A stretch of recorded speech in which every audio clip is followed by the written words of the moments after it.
Hello there. Welcome to another Cynthium Live Hack. Tonight, we continue on the Rock'em Sock'em robots. Got those limit switches installed. Told you I would, so I did it. But I do have to take things a little bit apart. Some stuff's starting to come undone.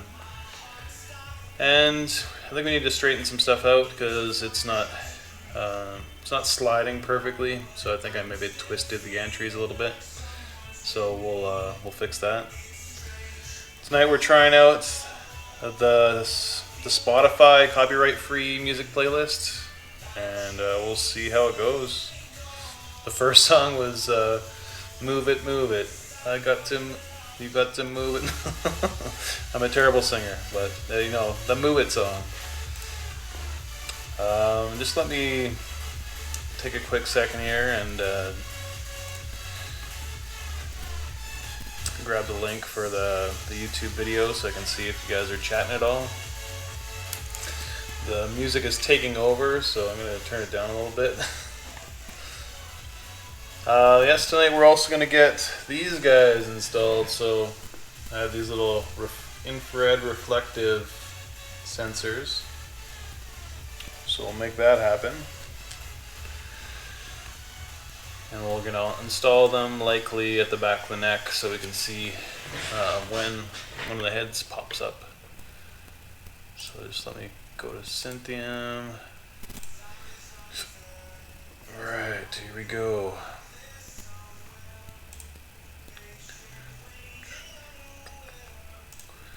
Okay, I'm going to transfer this over to the other screen. See what's going on. Hello, Nomad. Welcome. So we might do a little bit of Arduino programming, changing some values. We'll see about that. But definitely some sensor installation. I'll show you what I did with the limit switches, and yeah, we'll go from there. We might end up making this system kind of fight each other. We'll see. Today might be the day. But yeah, first things first. Let's kind of take this apart and I'll show you a few things.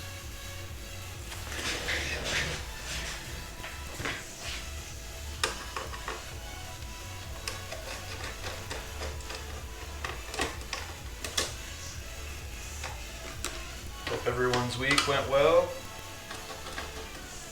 Had a pretty good week.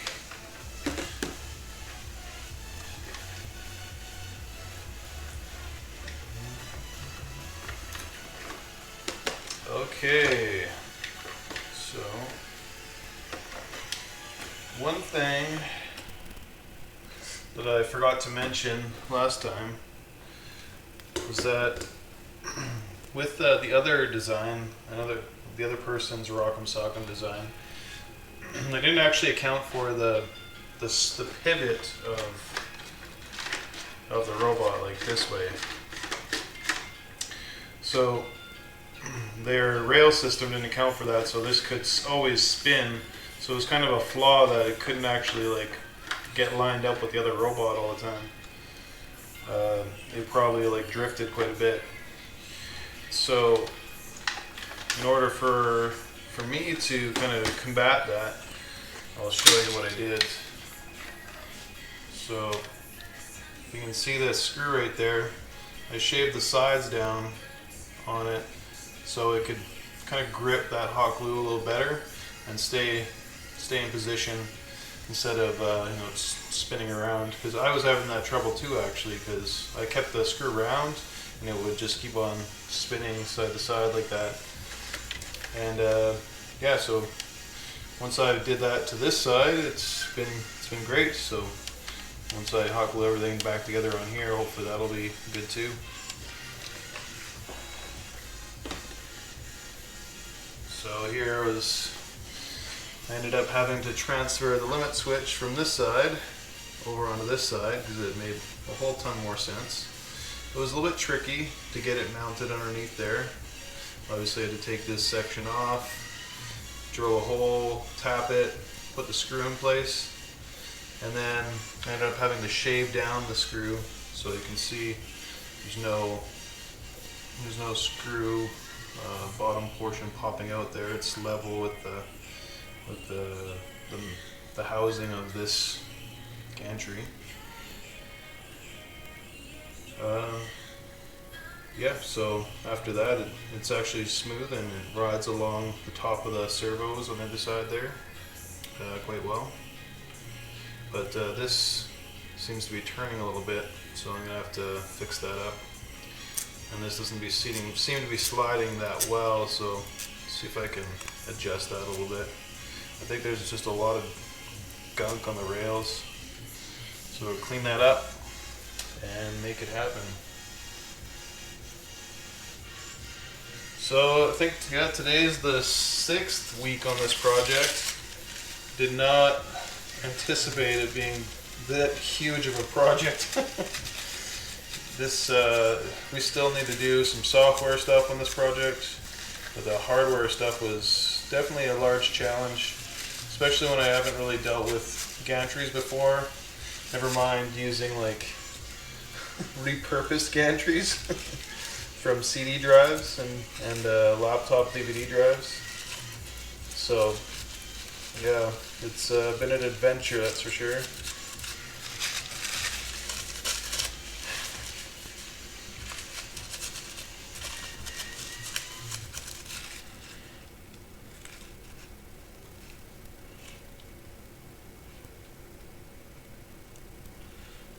Alright, we're going to see where we can add some more hot glue to make this thing more stable. And clean up the rails as best we can.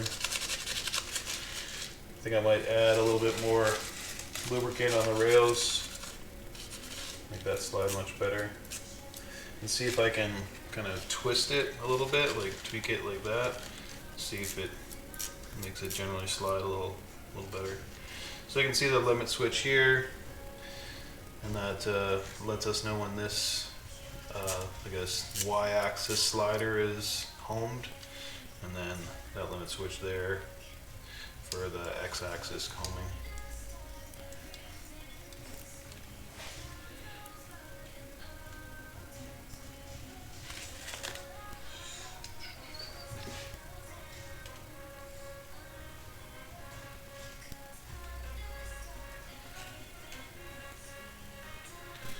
So I heard something in the robot world, or I guess the educational electronics world, that was surprising.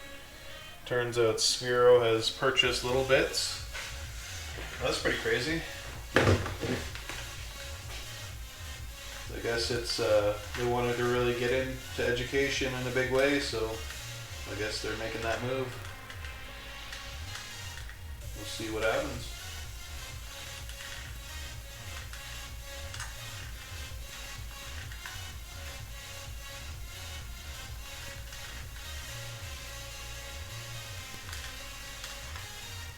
I don't remember the number that they settled on, but I know that the founder of Little Bits, Aaliyah or Aya, I forget her first name. She isn't going to be with the company anymore. I guess she took an exit, I guess. That's interesting because it was pretty much Little Bits was her thing, was her baby. Just add a little more hot glue to this, make sure it's solid, not going anywhere.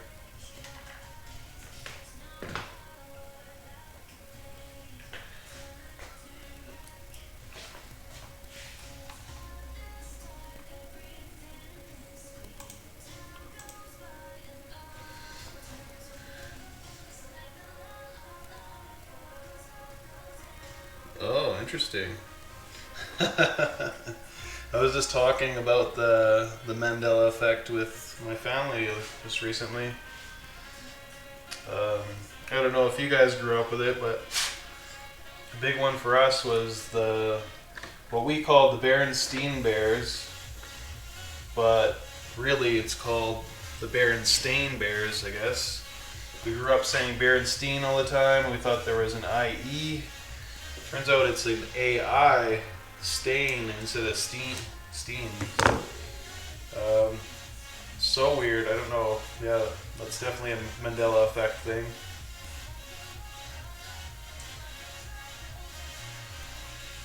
Okay.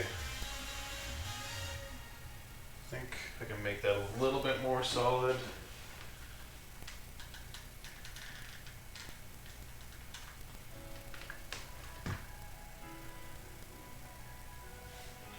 Oh man, looks like there's a little bit of hot glue coming down onto the rail here, so get rid of that. And then we'll add some 3-in-1, lube those rails.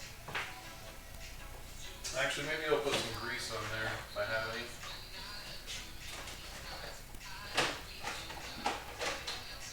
There we go. Got some ultra slick white lithium grease. That should do the trick.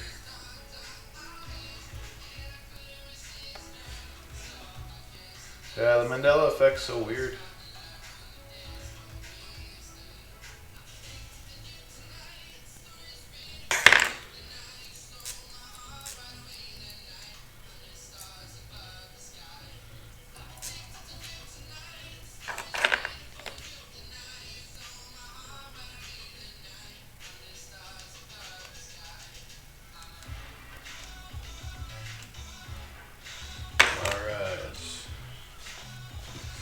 There was another Mandela effect, one that was common, had to do with the actor Sinbad. I think people thought he was in a movie with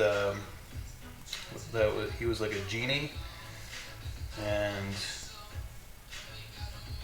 in the 90s, I guess, and turns out, I think people are just falsely remembering a movie called, I think it was called Kazam, if I'm not, maybe Shazam, no. I think it was Kazam, and it was with Shaquille O'Neal in it. So people thought it was kind of like, it was actually Sinbad, but no, it's Shaq.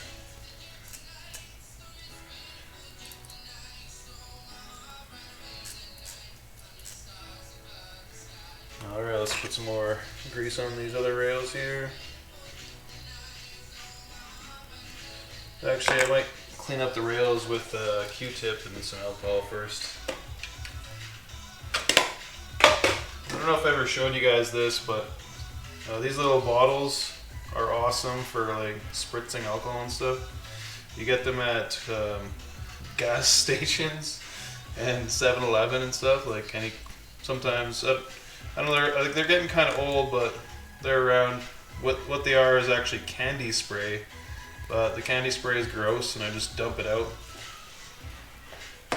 And I just put isopropyl alcohol in it, and it works quite well for cleaning circuit boards and getting rid of hot glue and that kind of thing.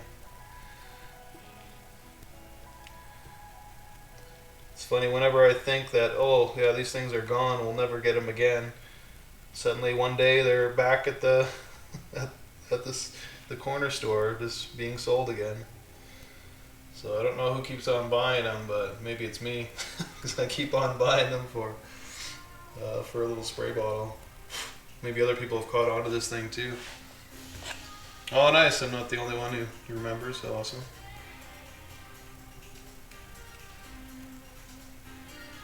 Good old Shaq. Saw him in a commercial just recently, but you don't really hear much about him these days.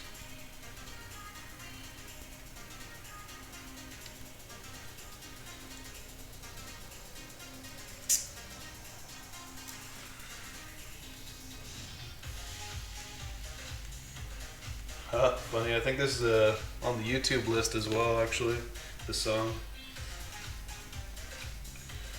Alright, so this is not moving as easy as it did before, so what's blocking it? Oh, that's what happened. I can see some hot glue made its way onto the worm gear. So let's splash a little ISO in there. Use a little pick and we'll get it out of there. A little dental pick.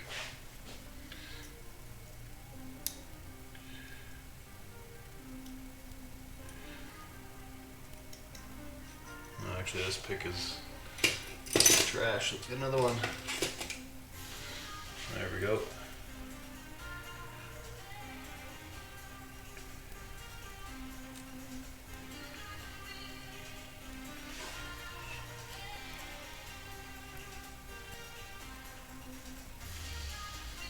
I don't know if these are just in Canada or if they're all over the world and the States. Guys, let me know if you've seen them before.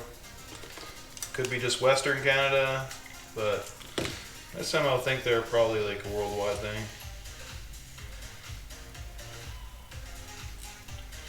Alright, time to get it's almost out of there. Get my finer pick.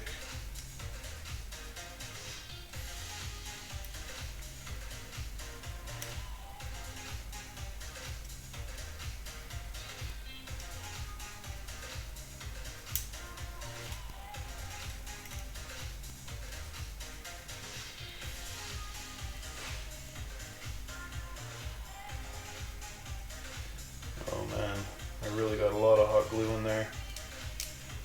My mistake.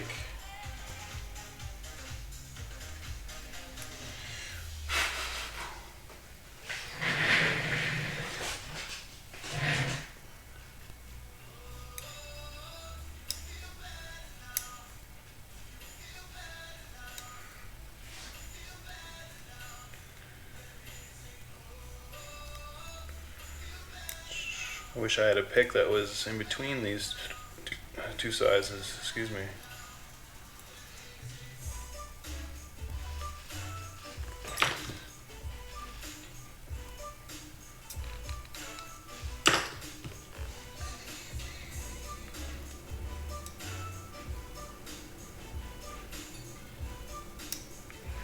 Almost there. Just gotta get another little chunk out of here.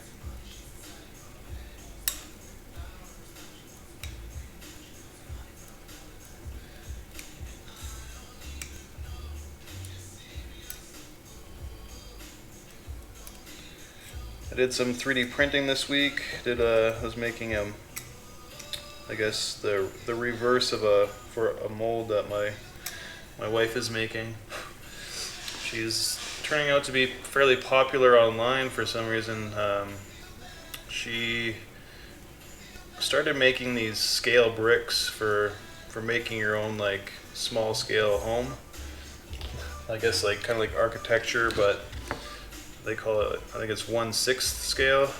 So the bricks are about like, not that big, maybe like 1.5 inches. And she created these molds that you can kind of make your own bricks with plaster of Paris and stuff. So her Etsy shop just started getting real popular all of a sudden, and she sold out of all of her molds that she had on there. And then I think it was only 4 of them, I think. And then she started getting requests for other types of bricks. So this week I printed off like the reverse of a new type of mold for Australia. That was interesting. The hardest part was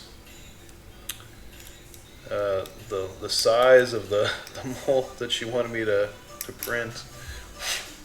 I have a MakerBot, and I guess the bed is only, I think, 11.6 inches, around there, and it's not that big, you know. It's like just under a foot, and she went like right to the edges with her design. So the first print failed. I even tried like putting a little bit of hot glue on the corners to stop it from lifting, because after, you know, like a print that size, it'll actually shrink a little bit and it'll kind of pull off the build plate. So I ended up having to do it a second time after wasting like 100 grams of filament. And the second time I like really put on the hot glue, made sure it was on there good.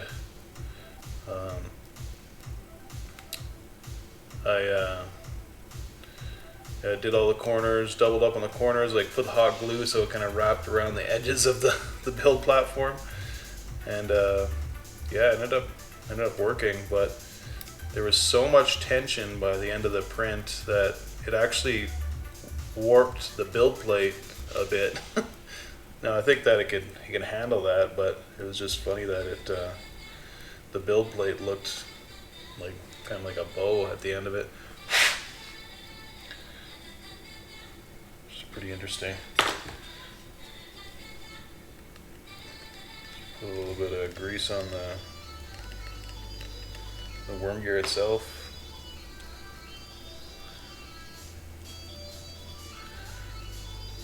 Make sure everything's sliding nicely. Okay, let's see if I freed this up enough. No, it's still getting stuck. I have to work some more on that. My mistake.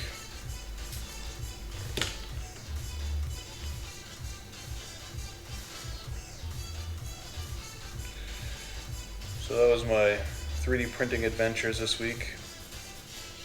Notice that Nomad's Darth Jader is looking pretty good. I wonder if the glue is dry. I wonder if he's all good to go now.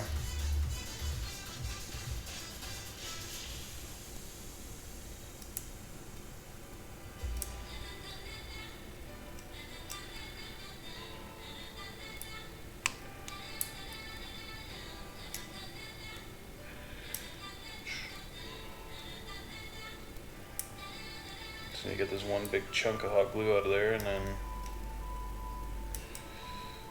I think that'll free it up.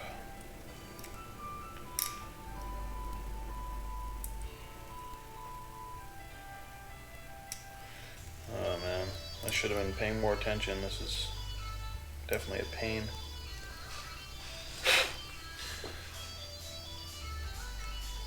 Oh, right on.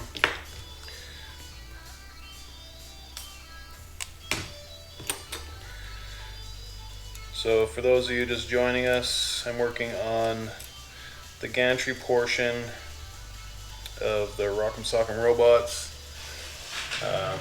So you can see like right over here, that's where the gantry is for the red robot. I'm working on the blue robot gantry. Some kind of discoveries that I made along the way is that I had to shave down the sides of these screws so that the hot glue could prevent it from twisting. So that's an issue that I've encountered, and I'm guessing likely other people have encountered with this kind of hack, where the robot can actually twist freely. So I wanted to prevent that. And this assembly was kind of, still is kind of twisting. I think I'm gonna have to like take off all this hot glue and redo it, because I ended up putting too much alcohol spray in here, and when you do that, it loosens up the hot glue. So I think we're just going to end up pulling all this hot glue right off and just redoing it. Kind of a pain.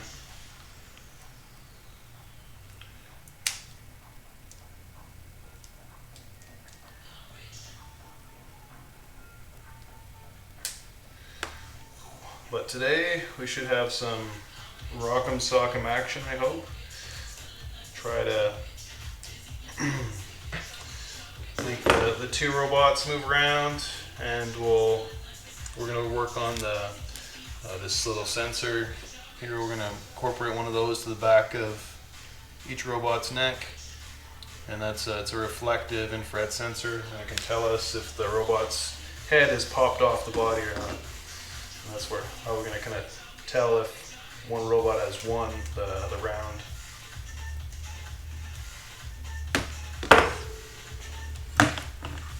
Yeah, if you guys, spectators, are new here, definitely jump in the chat. Yeah, so we can interact together if you'd like. Let me know what's going on with you guys this week, tonight, this weekend, whatever.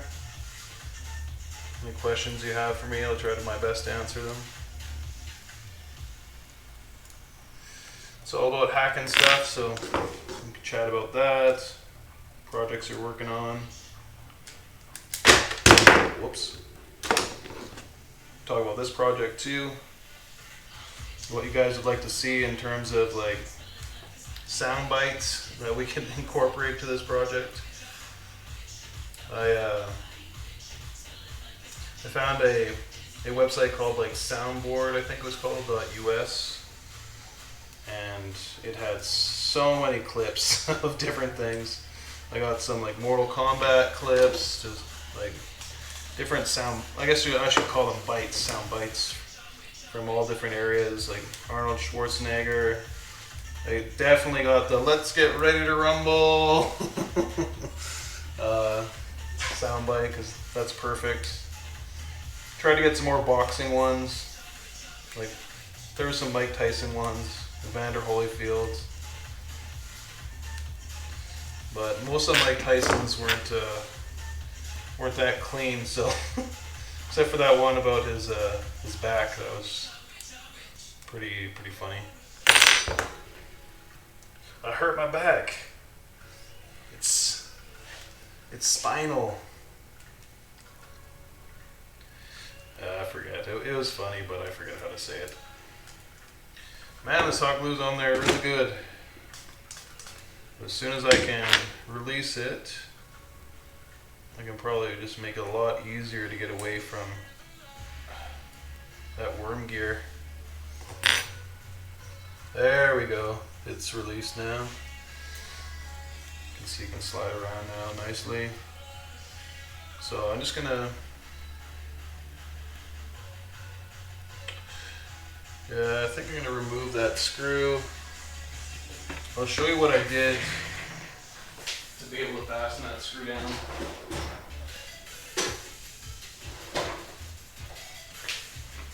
So before, in the past, I had just make sure those legs are back on. In the past, I threaded this screw into the plastic itself. I kind of forced it in, but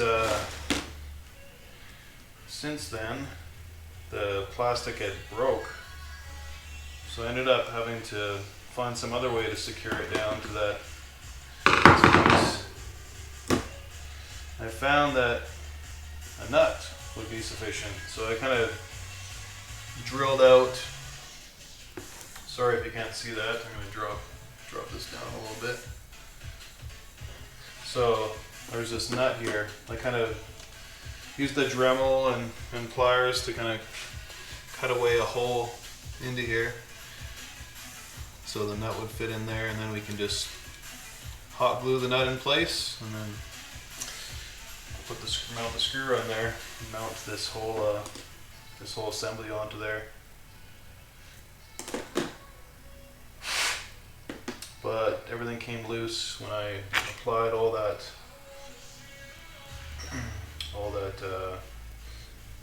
alcohol spray. That's the trouble when you mount everything with hot glue.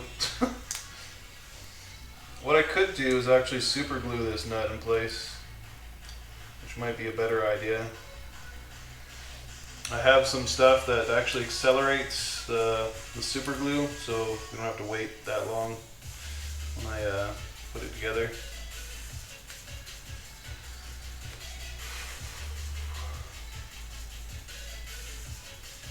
Okay.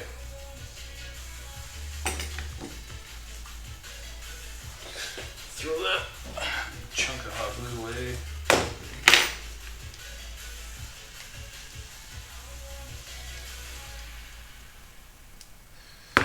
There we go.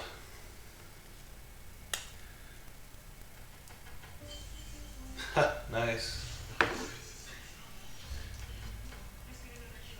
I can't remember. Tool had some pretty good hits, but I'm trying to remember them, but they're not coming to mind.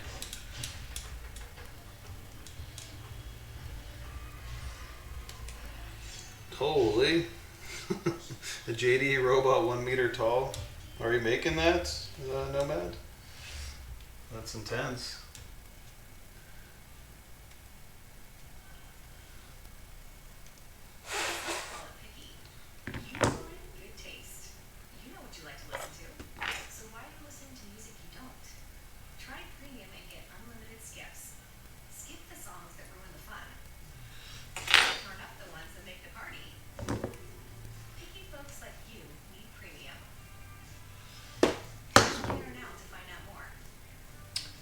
Yeah, streaming music is a big topic these days, that's for sure. I think a lot of the guys here at Cynthium opt to do the Spotify. My wife likes the Apple Music. I think, if I'm not mistaken, I was looking into it. I think Spotify, once you get to the premium version, is about the same as Apple Music. But it's actually Amazon Music that is the cheapest per month. But I don't know how good it compares to Spotify, Apple Music. Who knows, it might compare. Okay, so what we're going to do is super glue that nut into place there. Try to make sure it's like level when I do it. So what we need to do is get the accelerator and the super glue. I'm using Mercury Adhesives accelerator, but any accelerator will do.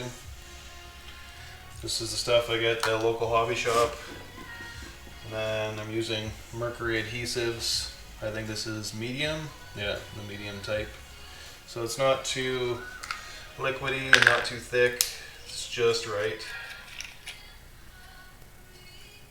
Oh, perfect. That's what I like about the medium stuff.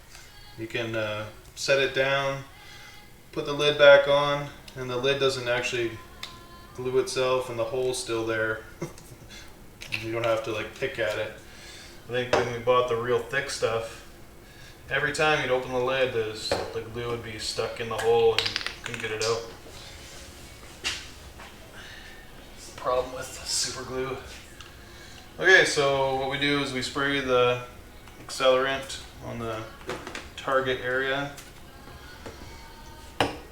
And the glue sets up real quick, so we have to be pretty quick about this. And what I'll do is I'll put the super glue on the nut first. Oh man,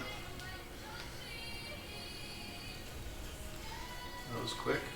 Got out pretty fast. Okay, stick that in there.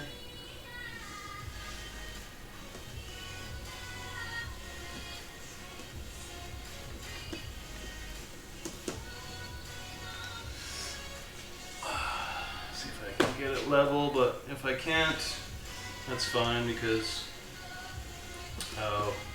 we can just bend this little bracket a little bit and that'll suffice.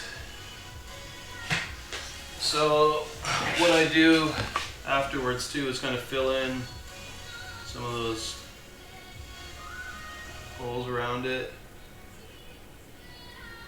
And then lastly, we spray it again, and it'll set up pretty quick.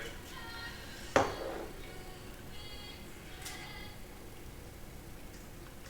we go. I don't know if you can see that, but the super glue goes from clear to a kind of a cloudy white right away.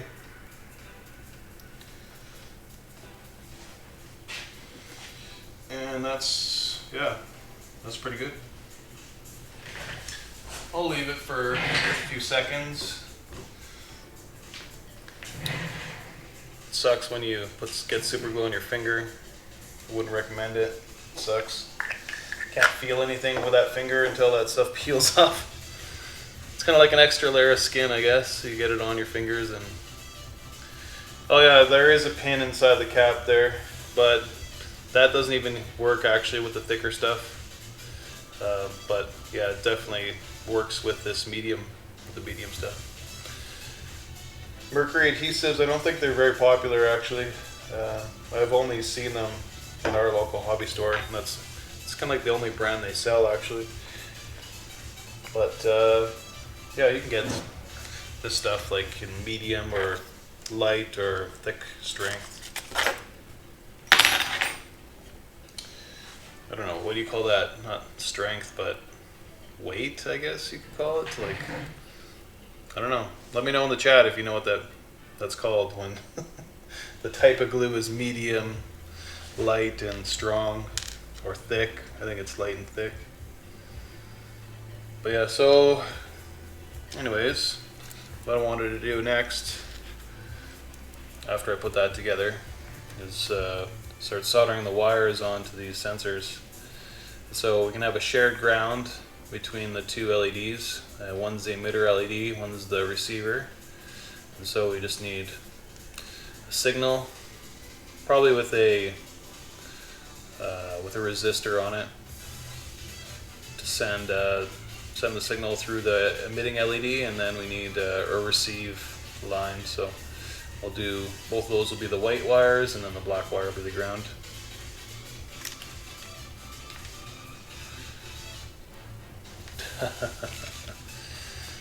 Yeah. Well, you're not the only one that drops things. It's definitely a human condition, let's say.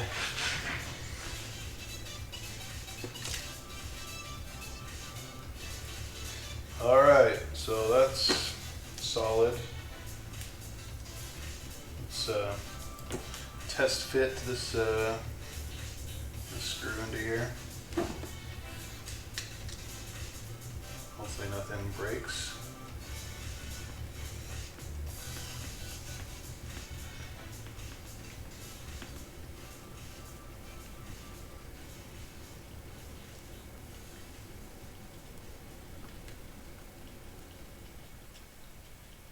And I'm using a nylon lock nut, so there's no need for a washer or anything on this screw because it'll stay in place because of the nylon insert in that nut. So that's pretty handy. Looks like it's solid. It has worked. Happy days.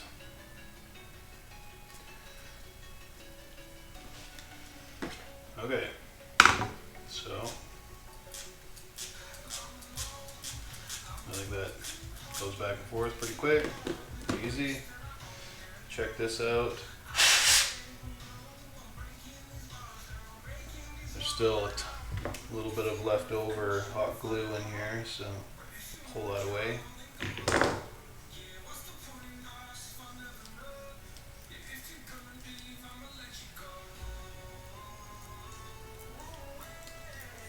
Alright, maybe we'll put a bit of lubricant on the worm gear if we can get it in there. I think I'll just put a bit on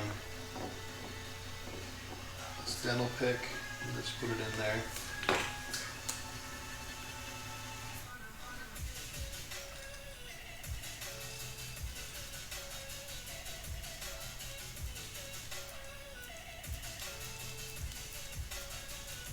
Alright.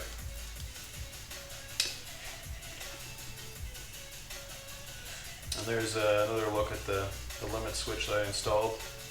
That was, man, that's tricky business. There isn't much to latch onto. I'll show you that up close. So I had to put the limit switch on this side because that's kind of where this actually bottomed out. It was actually on this side, not on this side. There was a physical limitation from the plastic kind of section in here. So we had to move the limit switch over to the other side, and it has to be flush on the top here because this side rubs against the servos that will be pushing the arms and boxing. So what I did is I drilled a hole in there, found a screw that fit, tapped it, put the screw in, and I had to like shave the screw off with a Dremel to make it nice and smooth on this side. and hot glue a whole bunch of the wires here and make sure that limit switch doesn't move. It's nice and solid.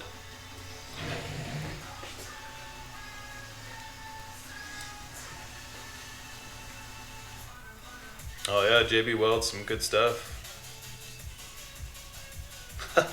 Right on. I used some JB Weld actually just recently on a gas tank. It worked out perfectly. Okay, time to put this together.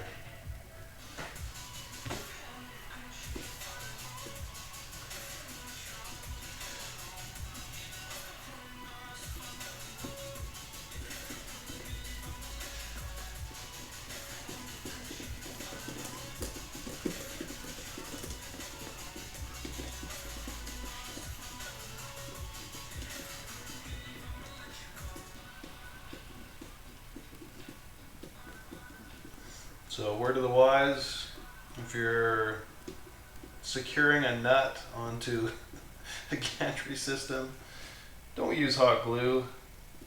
This is just going to break off. So use some super glue, get that thing good and welded on there. And like I supposed, there is a bit of an angle on there. I don't know if you can see that. It's kind of sloping down this way, so all I have to do is bend this up a little bit and it'll be fine.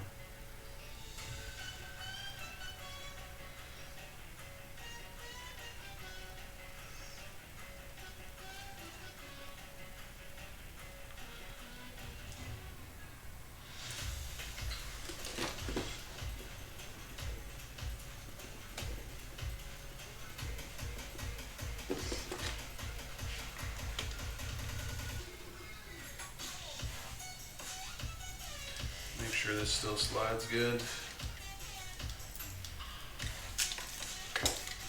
That slides well too. Awesome. Kind of square this up. Make sure it's nice and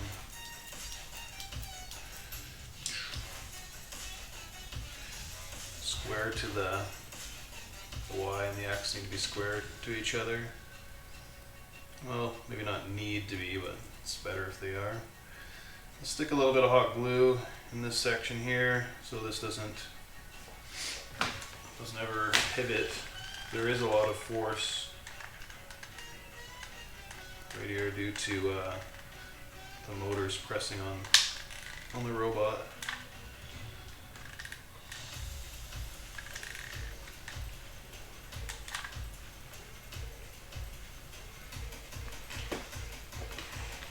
Just wait for that to cool down and probably add a little bit more. Looks like my felt feet are coming off, so I think we'll add some hot glue to those.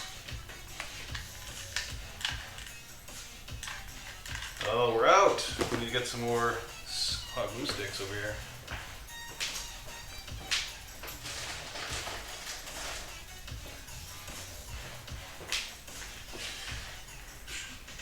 So I got to do some research and see if I can get a lapel mic that's maybe wireless for a decent price. So that way you guys don't have to mess around with turning up your speakers or anything. So I have a low voice and a I forget what they call that mic. Like it's a condenser mic of some sort that is meant for close close voices, not far away voices.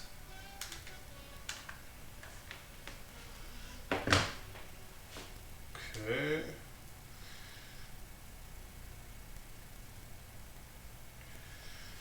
Let's get a little bit more hot glue in this area over here.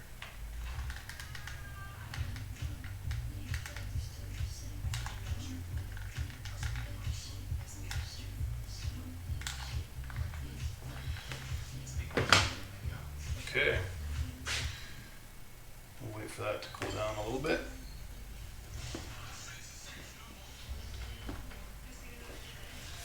Some more ads on Spotify.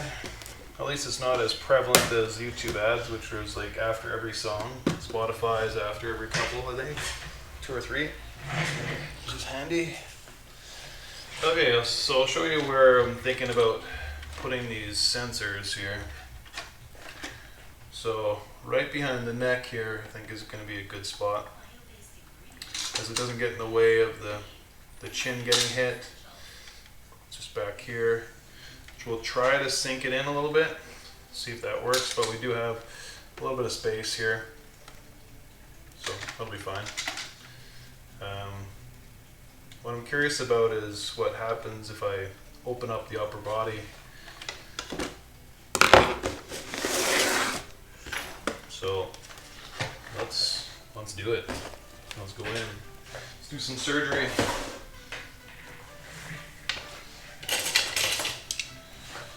Oh yeah, this is another song I've heard on YouTube before. I should start keeping track of the names of these songs. You can use them in videos because they're copyright free.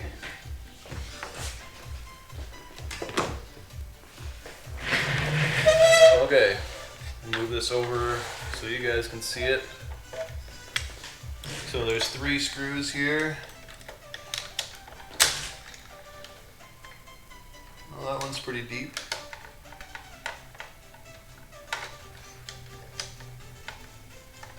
See if I have the proper screwdriver here.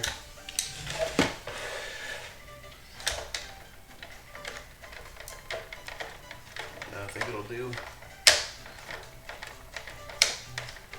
Hopefully there's not like a ton of springs in here that fly out when I open this up. We'll see. It looks like his upper body is not completely attached to his lower body, so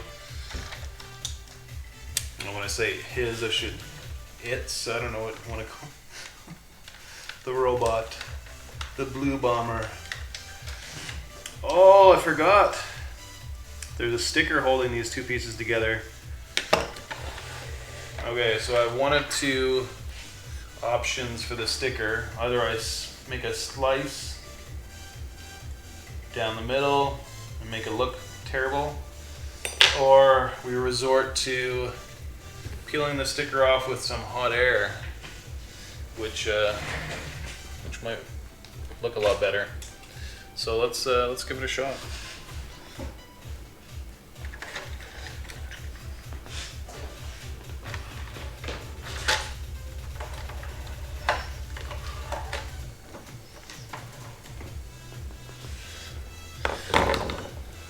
Okay, let's switch camera views here.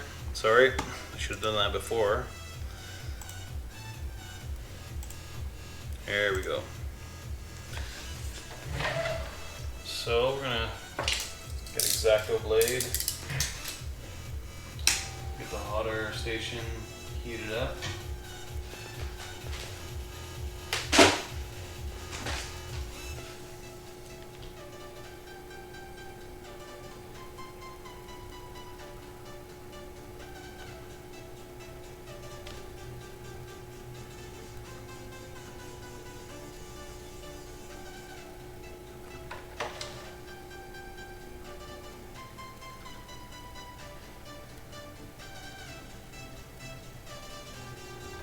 Okay, let's see if it's hot enough to peel off. Oh, there we go. Beautiful. Just came right off. We'll just stick it on here for later. We might as well do the red rocker sticker at the same time. We're here, might as well.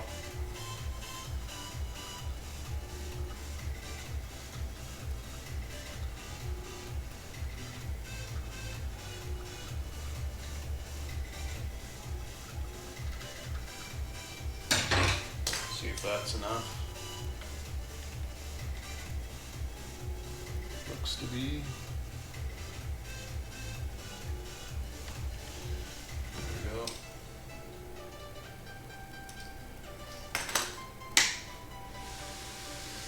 Okay.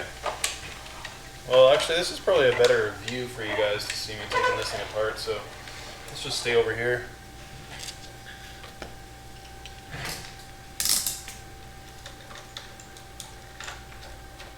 Second screw is coming off. There we go. Third screw.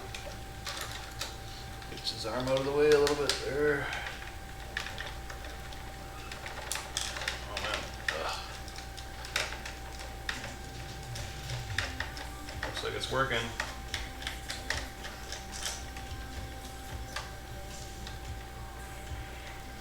Alright. There we go. Feels like there's something holding it together. I'm guessing it's the rod or whatever that goes up to this arm. It's probably linked to it somehow. Let's open it up from the back here and see what's going on. Yeah, that's exactly what's going on. They're linked together. So here's the head assembly comes out. That's perfect. So it's got a screw right here, gear section, and a spring, I believe, down there. Yeah, and a spring at the bottom. Interesting. You can see the internal gear starts spinning when the head pops up. That's pretty neat. That's cool. I like that it's all in one piece there. That makes it easy for us. So what we're gonna want to do is we're gonna have to feed these wires from the bottom up through. I think we might have to make a hole actually, just like down here by his feet, and then. I don't want to take the lower section apart. That's what I want to not to do. I don't think we can easily take this leg section apart and then put it back on the plate and stuff. It was definitely pretty tricky doing that. So we're just going to run it along between his legs, its legs, go like this and up here. And then connect. Oh, that's too bad. I didn't realize like one of the screws is back here, so it's going to be a little tricky to mount. Oh, where is it? Yeah, this guy, this sensor. We could try mounting it a little bit forward, I guess. Like try to get it right before the screw on this side. But we'll see how much clearance we have with the head.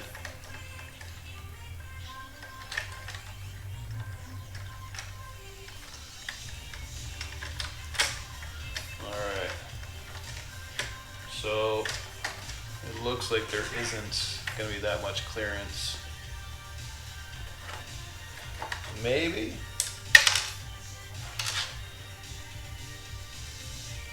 No. We don't want to disrupt the head's cavity, the head's assembly. We don't want to mess that up. Although this could go, you know what? I think we can make it work.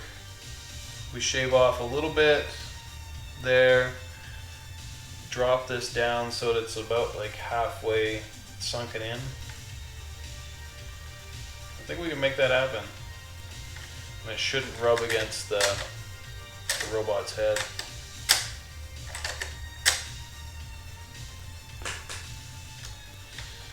Yeah, I think we can do it. It's going to be tight though. Definitely going to be tight. So first step, probably drill a hole in there.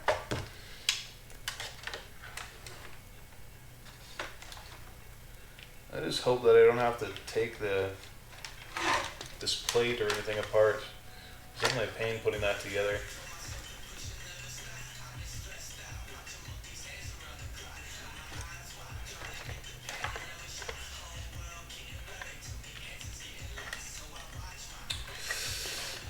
it's gonna be tricky.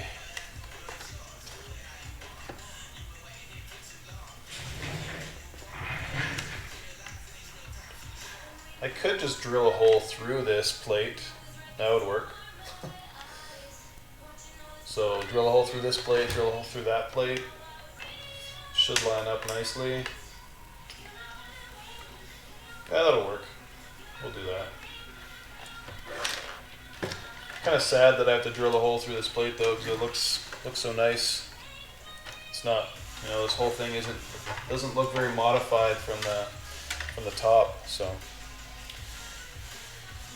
but alas, we will have to drill a hole. Won't have to be that big though. And then we'll run this all the way up here. Solder these together. And then this portion will connect to, maybe we can connect it to the Arduino. We'll see.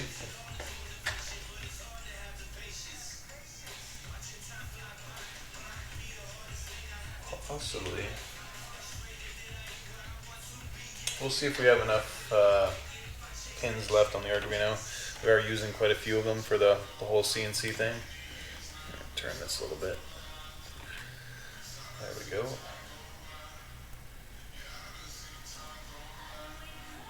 And then I don't exactly remember. I'm pretty sure the blue side is the emitter. I don't know if you can see the colors. Blue side's the emitter, black is the receiver. I have to figure out what side's the cathode, what side's the anode. Actually, I think if we pull up the data sheet, we can probably check it out. Actually, I think I have the data sheet on my desktop.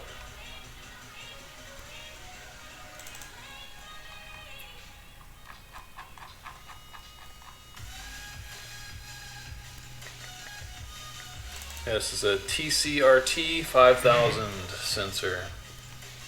So I'll bring that up in a second here.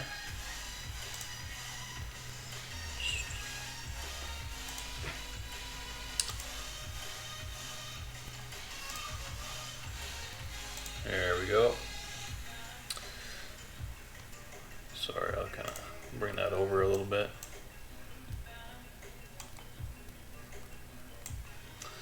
There we go. So if we look at it,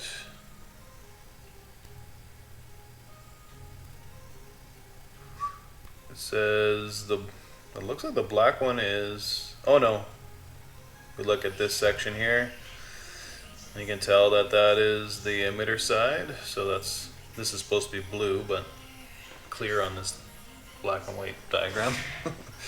So that's so we're looking at it like this.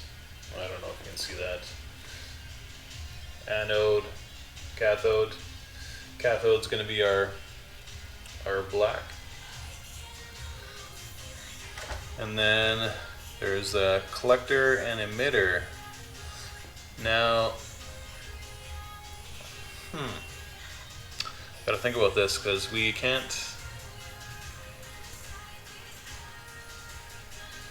if we attach, yeah, okay, if we attach the emitter to ground, we can watch for a low signal that happens. That just means we're gonna have a pull up on the input side.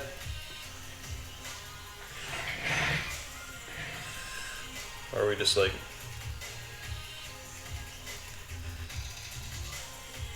yeah, I think it'll work. I think it'll work. Alright, let's transition back here.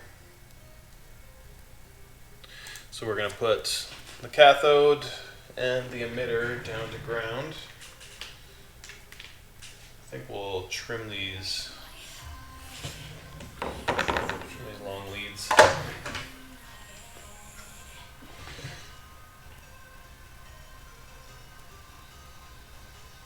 them to the point where they can kind of join up.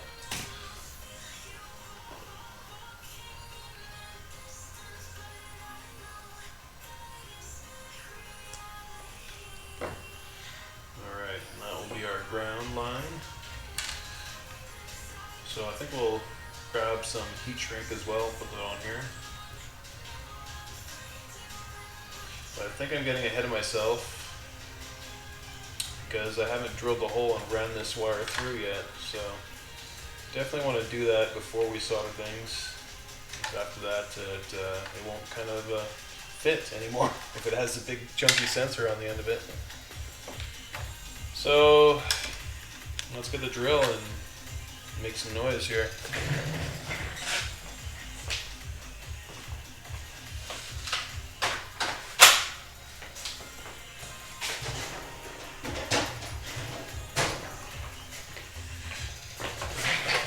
Let's see how small we can make this hole.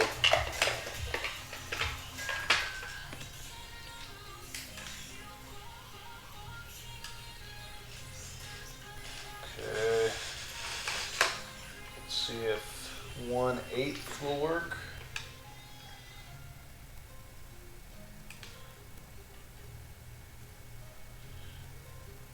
I think it'll be too tight. So we're gonna go up to 9/16. Yeah, that'll be good. 9/16 is the winner. We'll probably do a larger size on the acrylic side, just so it's easier to fit through. But we'll do a small size on this side, since since we're going to be looking at it on this side. Okay, this is the cosmetic side. Measure twice, cut once, right? Okay, well, maybe I should make a imprint of where I'm going to be drilling.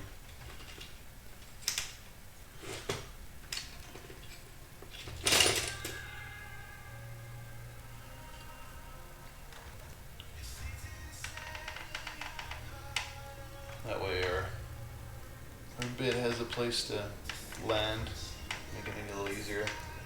I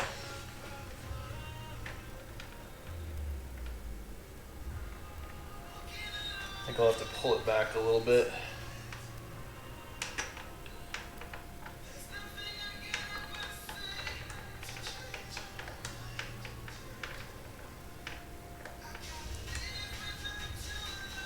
Alright. Hey Will, welcome. We are just doing some cosmetic changes to the Rock'em Sock'em ring here. Ugh, I knew that would happen. Okay, let me just put a few more dots in this thing. Pull it back a little bit more.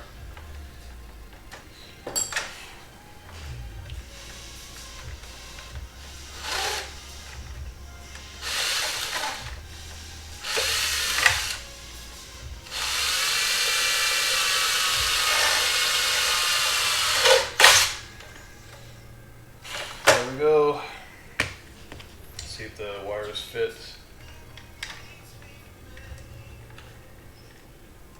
Yep, that's good.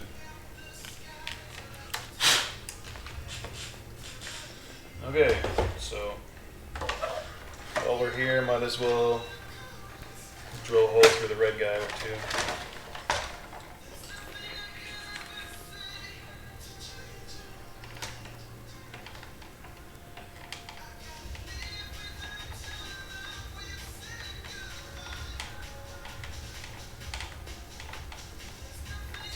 We're installing these wires so we can put the reflective sensors in the back of the neck, so it can let us know when one robot has won the round, pop the head of the other robot.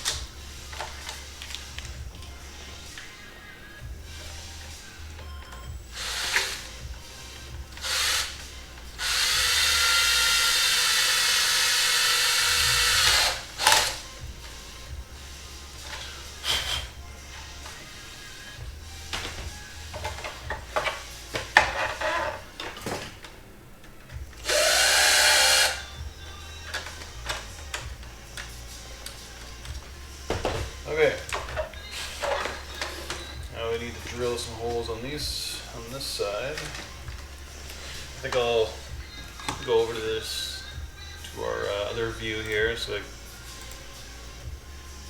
can use these plastic bins, make it easier on myself.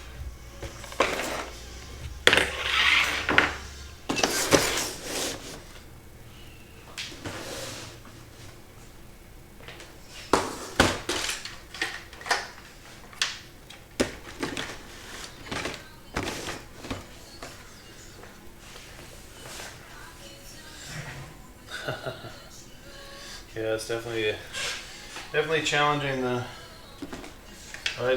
Yeah, when you're smaller, they definitely look bigger. That's for sure. I would agree there.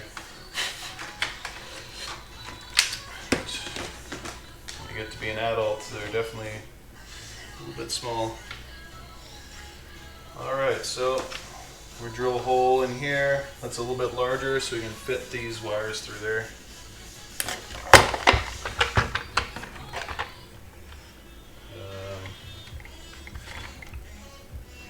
15/64.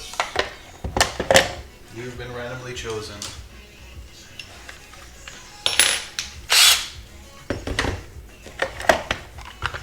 I gotta put these drill bits back because otherwise I lose them.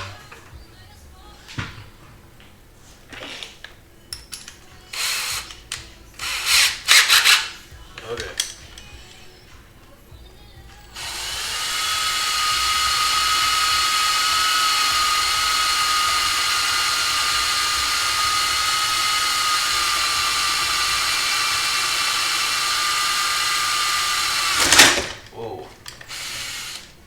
Through in a hurry. Alright, we got all this junk to clean up. Let's get some compressed air. Clean this all up.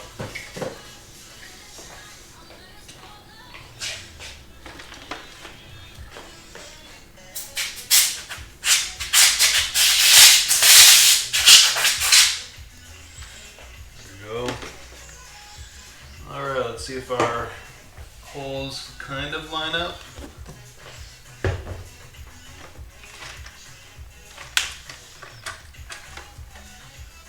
Yeah, actually they line up decently. I didn't realize.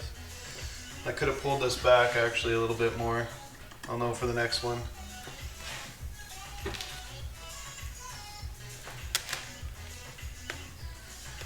So, as I separated these wires, we'll just twist them. And we'll go like so. It's like a fishing operation here.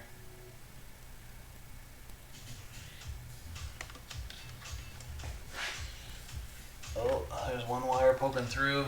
Maybe I can pull the rest through just with them pliers.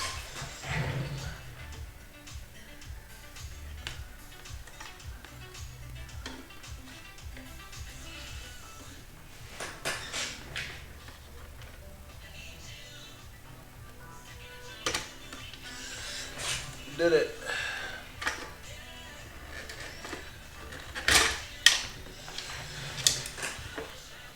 All right, perfect. So that should have about that much length. So we may have to extend it. Actually, I have a few extensions kicking around here. So we'll just use these classic servo extension wires here, and that'll make it to the EZB or maybe in the Arduino. We'll see if the Arduino can use that. I think we'll probably use the Arduino. Then we can use like the pull-up function on the Arduino. Maybe we can do it on the EZB too, but I think I remember the code for the Arduino, so it might be easier that way.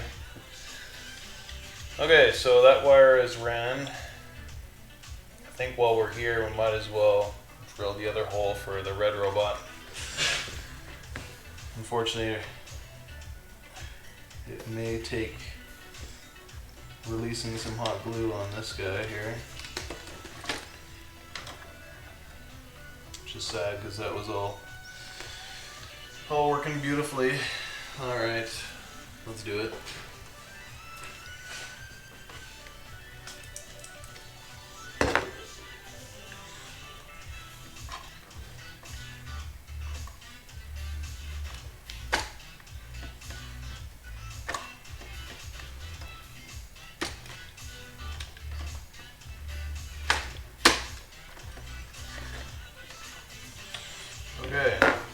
least. So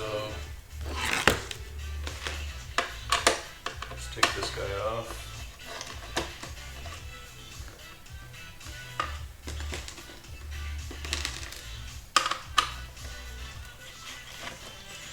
Don't want to mix up these washers and screws because they're different sizes, so don't want to mess that up. Okay, we'll just set that aside. So this one can come back a little bit.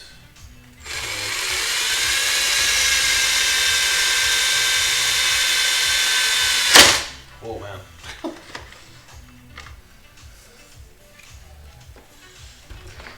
Alright, that was quick. Let's clean this up too.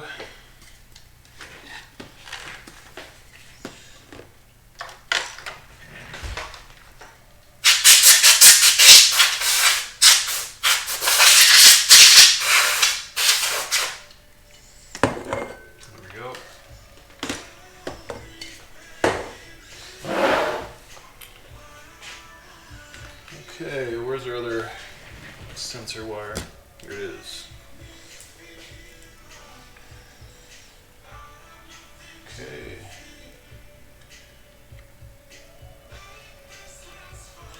Try to straighten that out.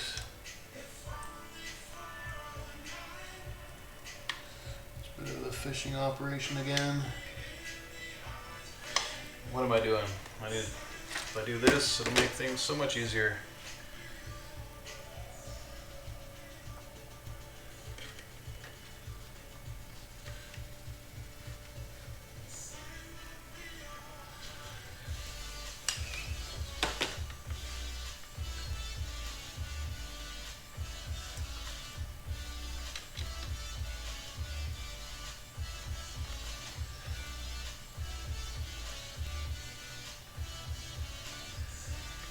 Almost there.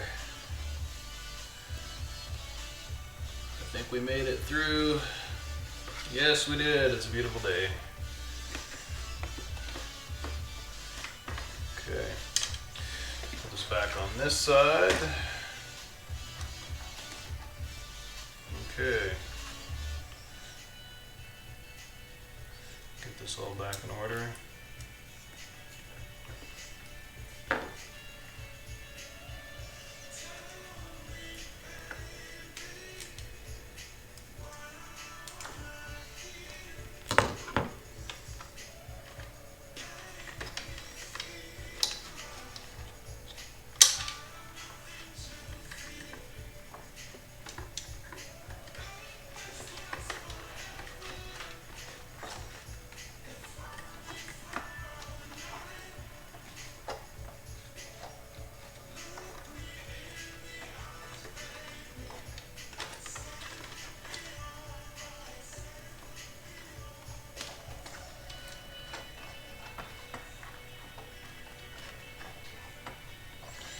Okay, we're going to mount this back on.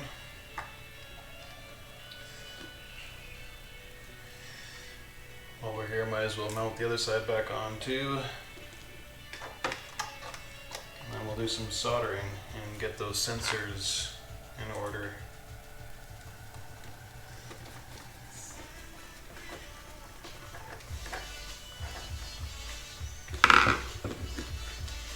I'm definitely liking this Spotify list better. Less ads is beautiful.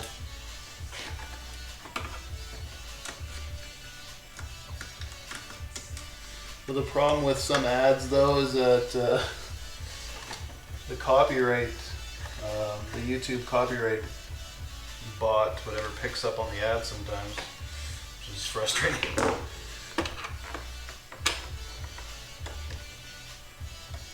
Because the ads will have some copyright music in them or something.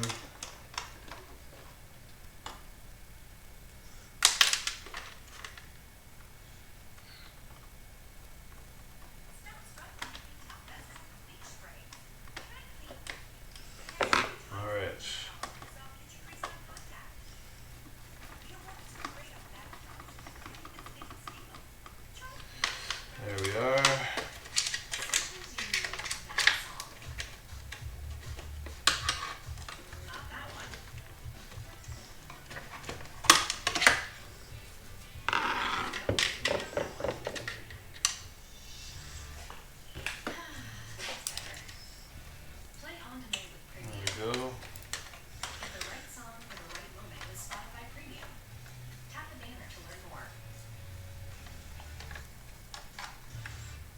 So one side will be, one of these wires will be the emitter wire, so that'll just have to go to like, oh yeah, I forgot, we'll need a resistor. So the emitter can always be on, we don't need to control it. So that can go directly to 5 volts. I wonder if there's a 5 volt breakout on this board. Yep, right here, perfect. And there's a 3.3. We'll utilize that. I don't think I'll use the extensions actually, because I'll just use single wires connected to the sensor, and it can go to ground, and then 1 to 5 volts, and 1 to one of these receive pins. And so there's only a 1 5 volt breakout here, I'll probably make a splitter. It'll work. Split wire. Okay, so let's make sure this is all mounted nice and solidly.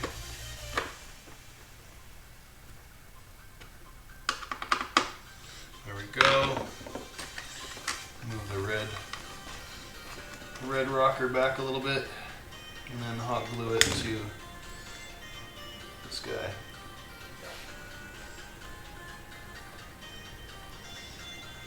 Move them over a little bit too.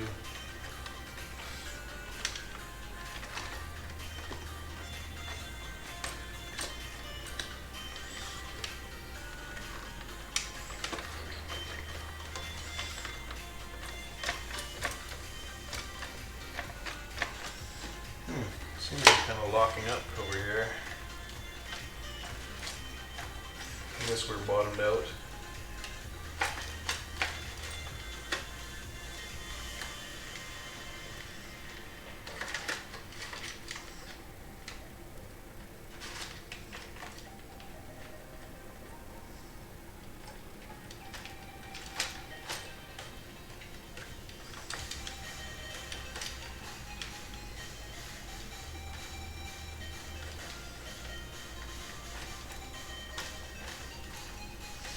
Okay, it's in a decent position to do some hot gluing.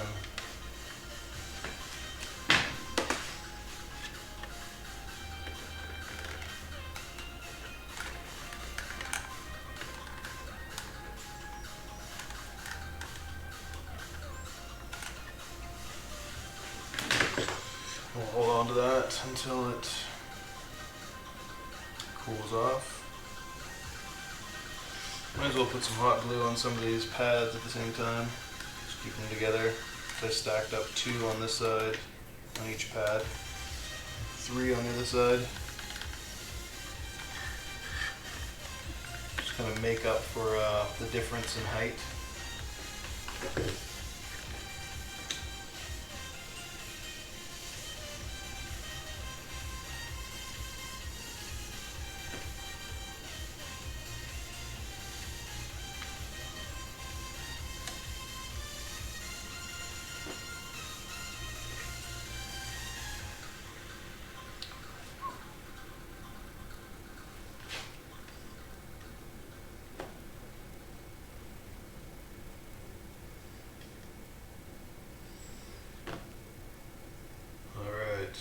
It's almost cool enough.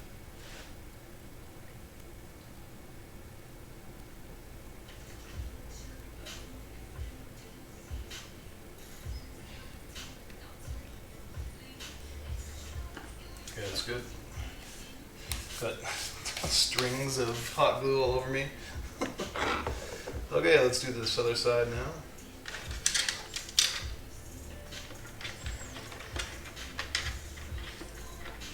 Actually, while I'm here, I might just put a twist tie on these wires, so I'm not in the way.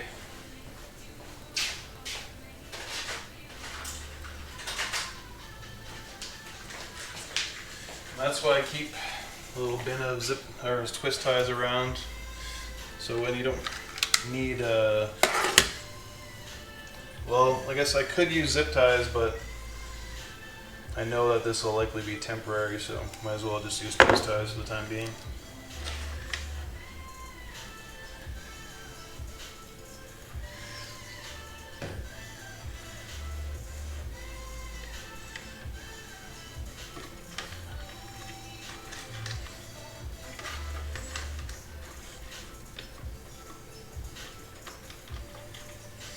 Alright, now let's put on the other gantry.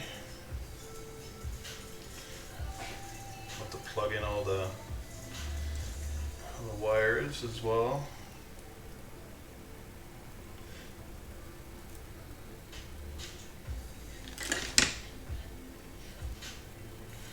Plug in our limit switches over on this side here.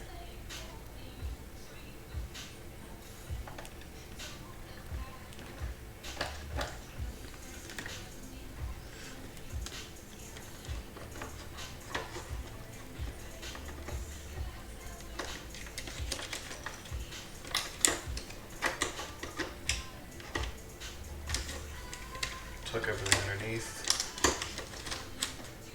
There we go.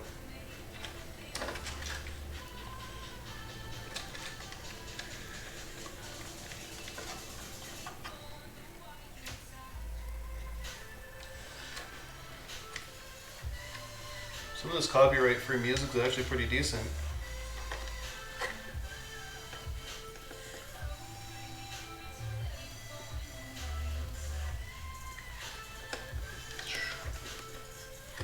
I'm a big fan of like groups with like rock or hard rock and female vocals. I think ever since Evanescence, I think I've been predispositioned. I think I blame MTV. They probably did it to me. I'm one of those weird Canadians that actually watched MTV growing up, not much music. My father managed to get us some American programming on our satellite. So I was watching the X Games and rocking out to all the American music. Well, I wouldn't say American music, just like American top 40, let's say, for alternative. That was pretty fun.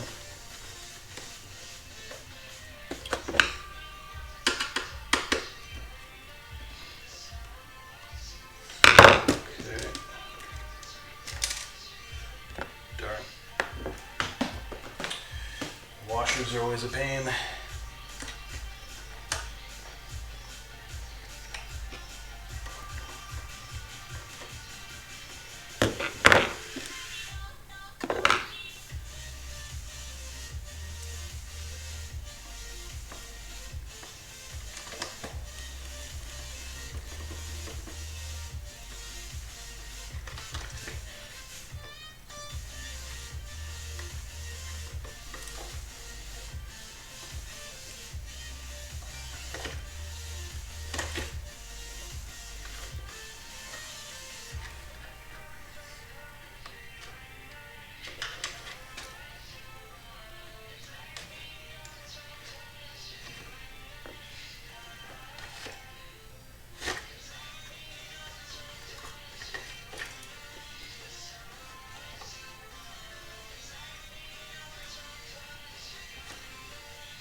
Make sure everything's positioned well, kind of turn the right way, facing each other. There we go. And we'll hot glue that in place. We tighten these up.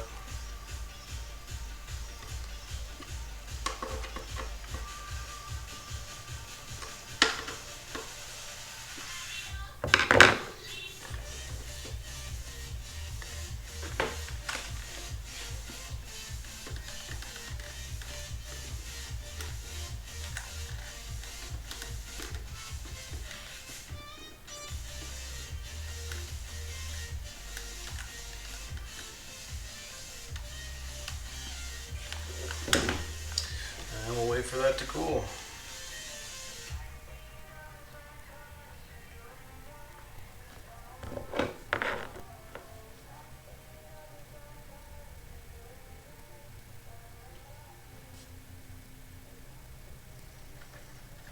Next we'll do the sensors.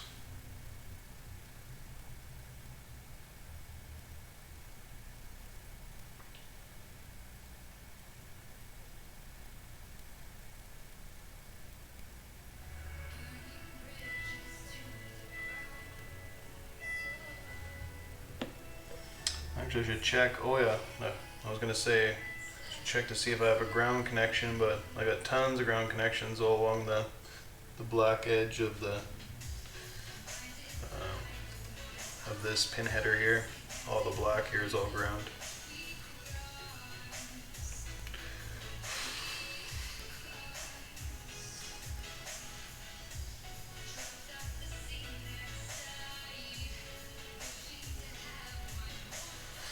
Almost done. Almost done the hardware, I should say. Oh no, I lost a rubber foot somewhere. Over on this side too. Oh, actually, never mind. I think I just put them on those two ends because we had some here and here. Dope.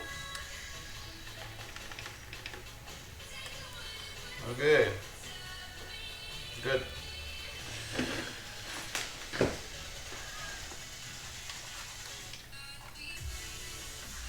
Get rid of some of these spider webs.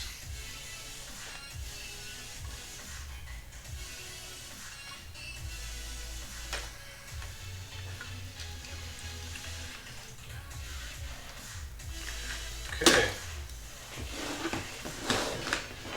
Some of this stuff out of the way.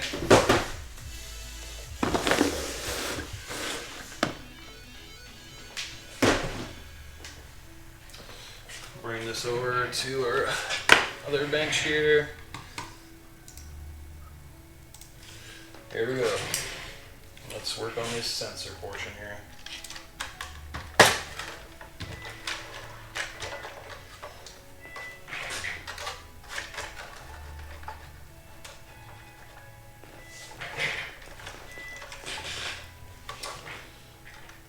Okay.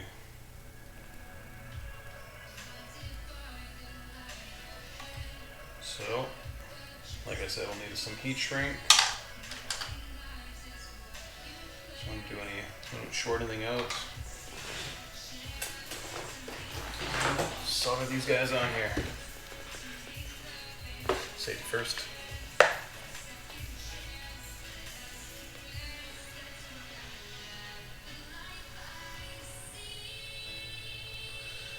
J.D. Roberts.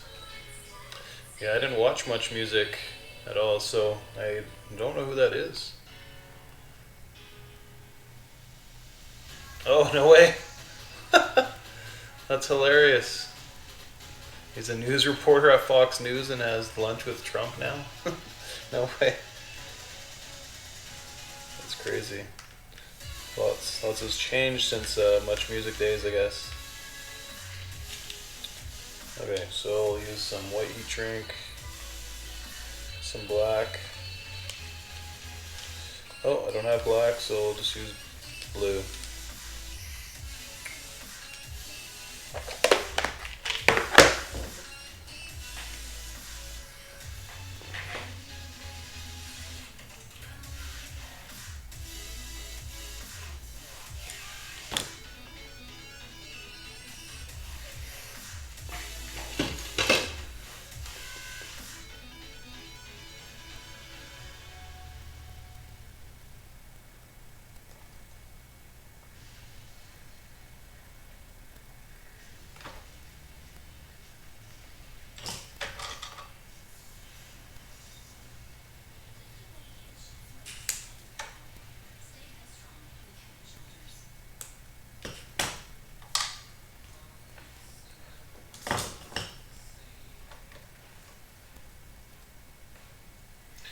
Heat shrink up these wires.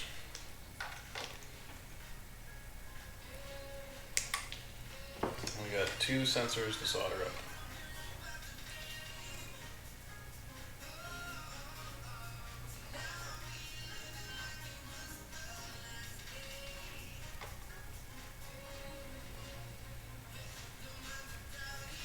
I don't think we'll actually have to do any more drilling or anything up in this section. I think there is enough.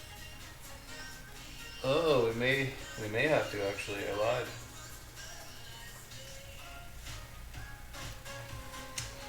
Yeah, before I do any mounting,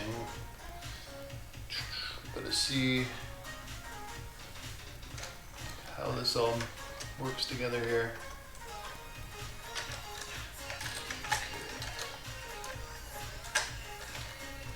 See if there is a hole that I can utilize to go.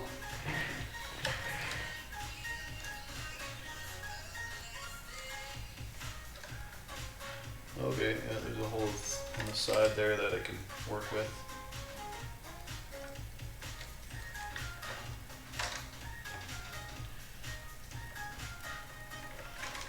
But really, I do want something that's actually back here so that I can hide this wire a little better, kind of like that. So I think we'll have to make an incision point.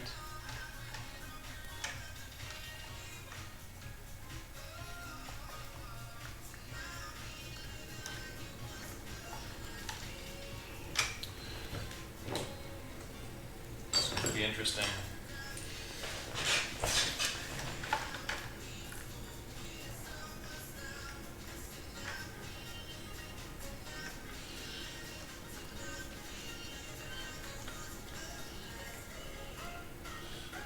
Actually, there may be enough room to just sneak this right on by. Let's see here. A little bit of a gap there.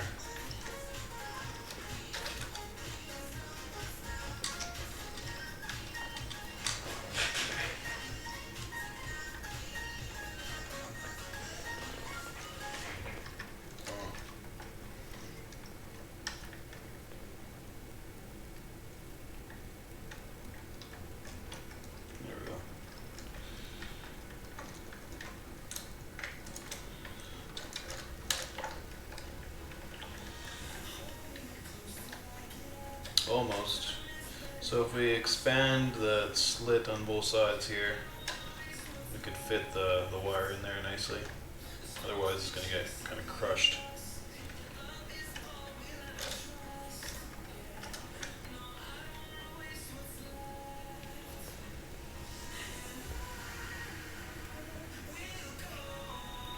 This is one of those songs that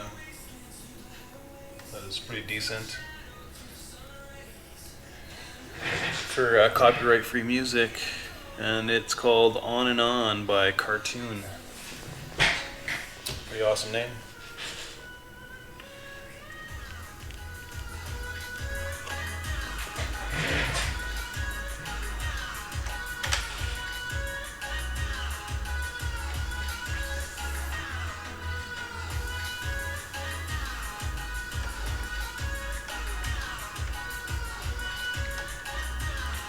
Okay, I think I might Dremel that a little bit.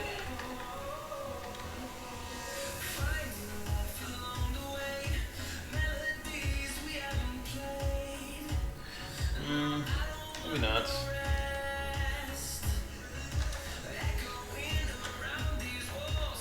Just do a little snipping.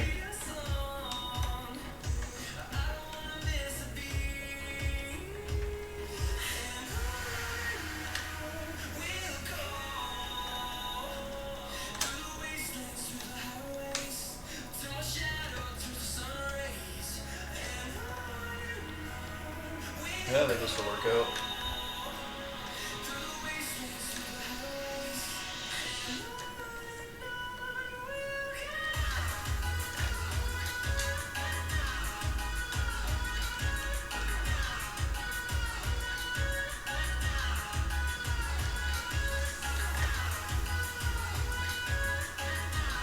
Just do a little bit more digging and it should fit in there nicely. Okay, let's try that.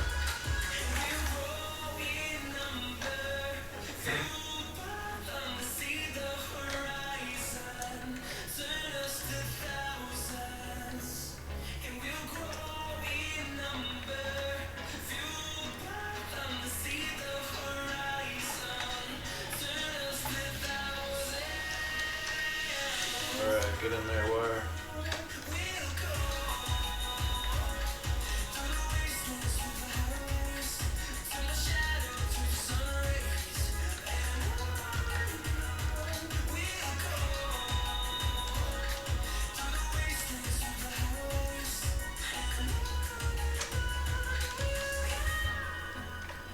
Just a little more.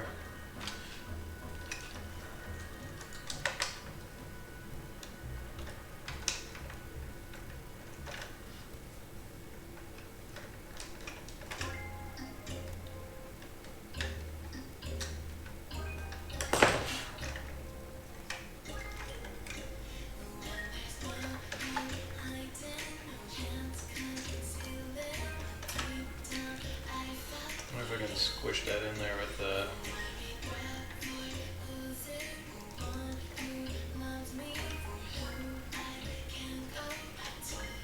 my fingernail or with the screwdriver.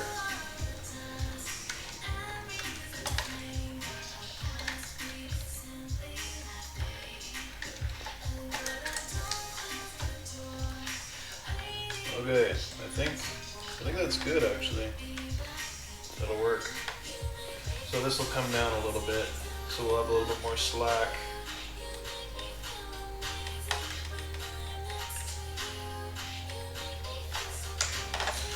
Perfect, so we didn't have to drill anything, and we got the wire to fit in there. Beauty. Alright, let's put this sensor together now. I think I'll need the assistance of the third hand.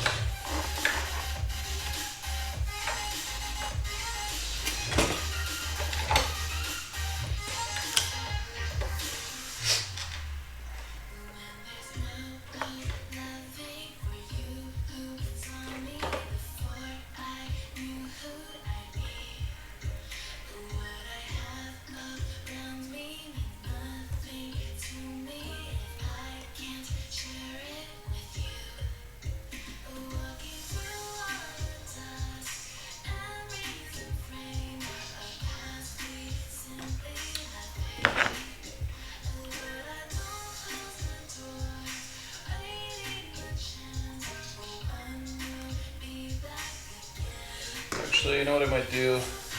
I might cut off all these little plastic pieces, make it more low profile, trim down these legs a bit more.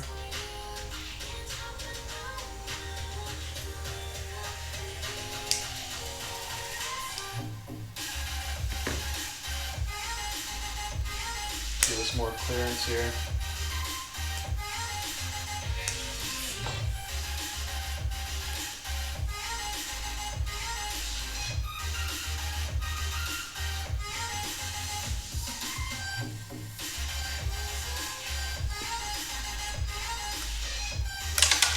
Yikes.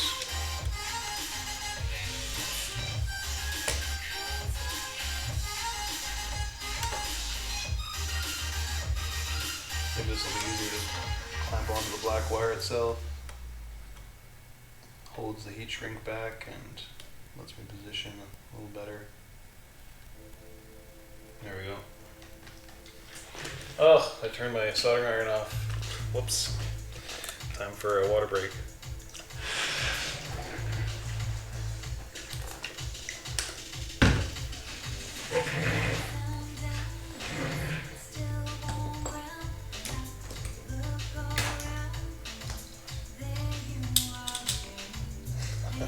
I don't know if you saw this assembly wheel, but it's pretty neat. It's all self-contained little spring and gear assembly for the head. Pretty funny.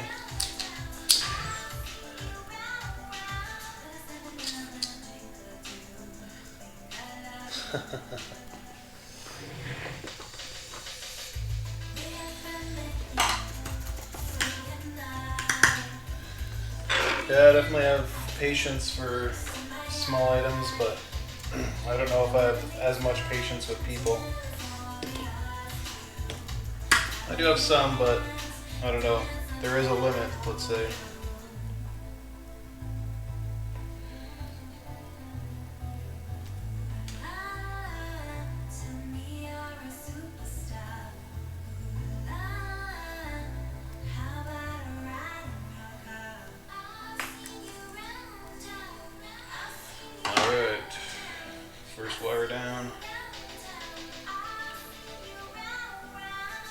Let's do center wire emitter.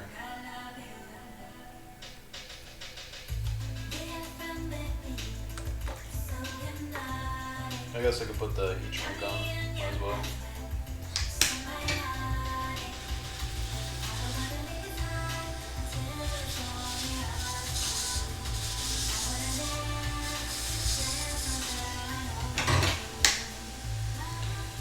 Okay, center wire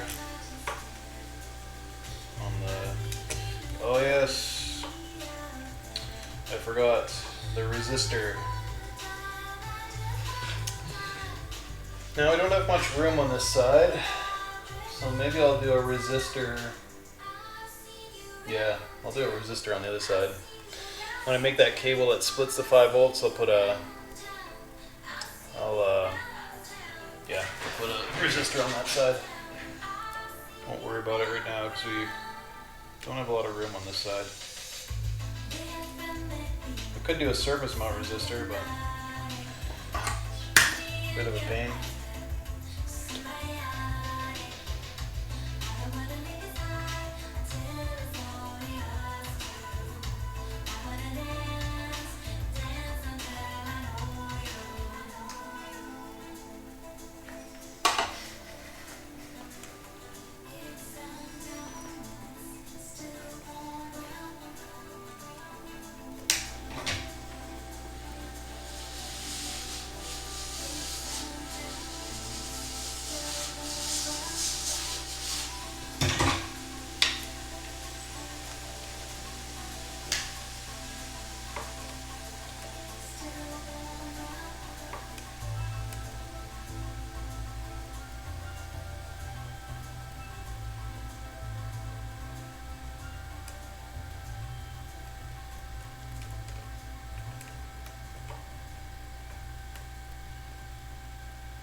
Music was made to be heard everywhere. And with your one Spotify account, you can listen to your favorite songs on Mac, Windows, Linux, or Chromebook. Whether you're studying, pretending to work in a cafe, or working on your gaming skills, Spotify always has the right music to soundtrack what you're doing, whatever device you're on. Want to get your hands on our desktop apps? Tap the banner to learn how.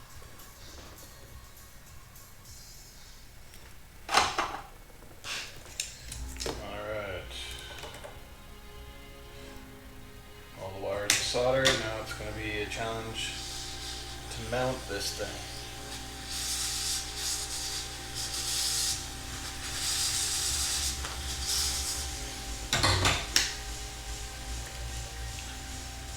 Okay.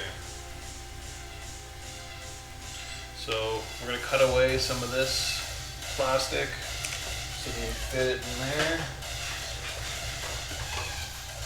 Put the neck back in so we know how much clearance we have.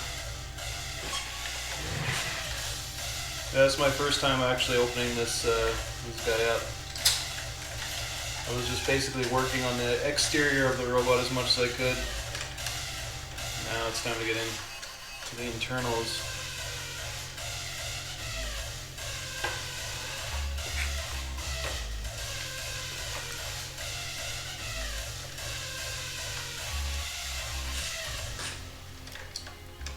Okay.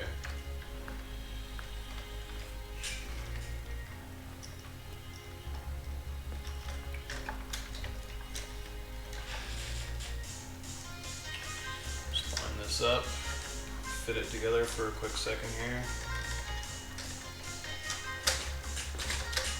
There we go.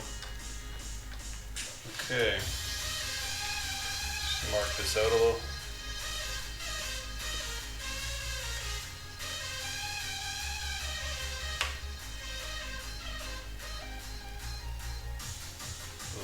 far back as we can, and it's going to have to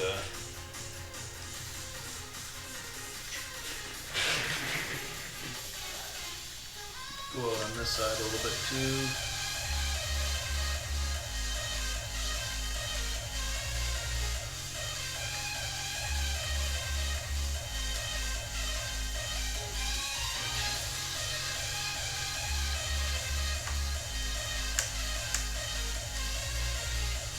I want to sink this sensor down a little tiny bit. I don't think there's going to be enough clearance. No. Yeah, we definitely have to bring it down a little bit.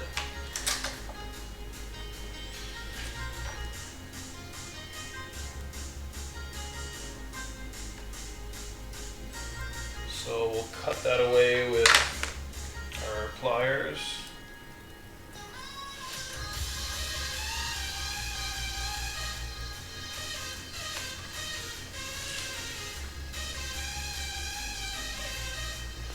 Yep. Alright, let's do it.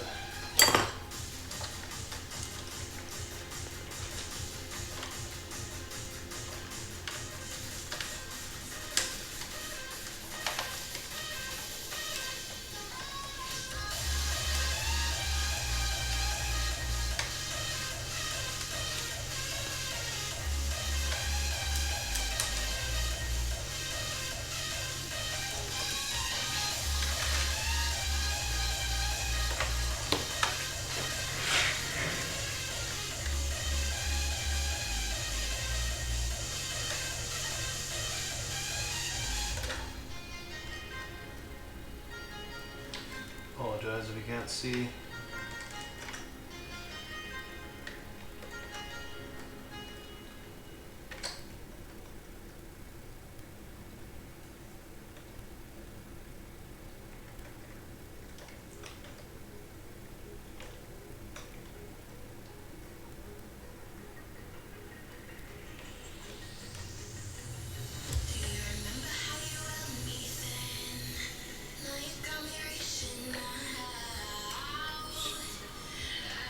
Nibble it away a little bit at a time.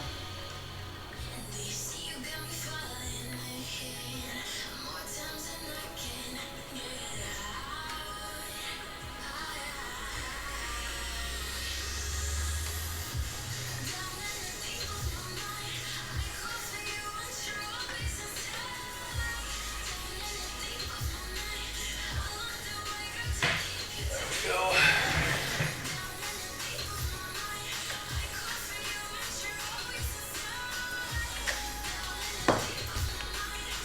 I think I'll just use a file to hit the rest.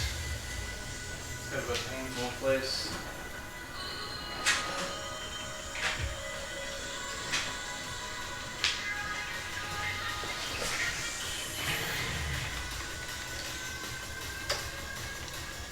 I could barely fit the file there. There we go.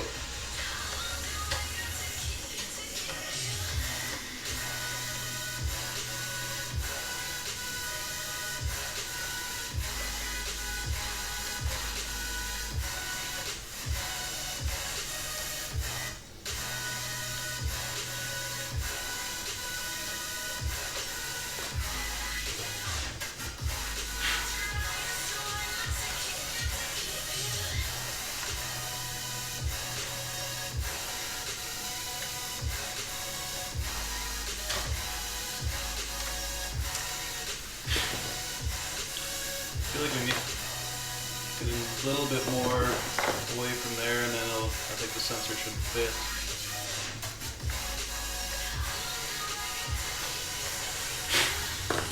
Okay, here we go.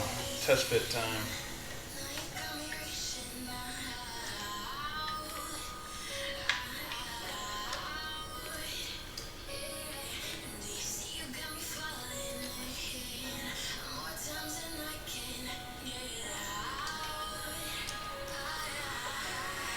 Okay.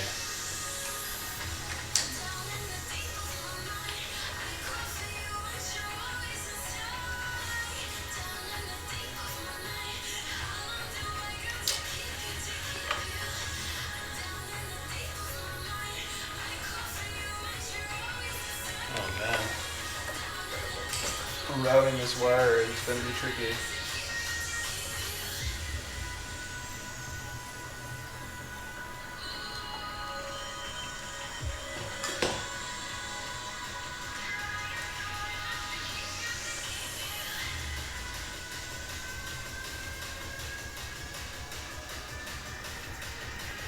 Oh man.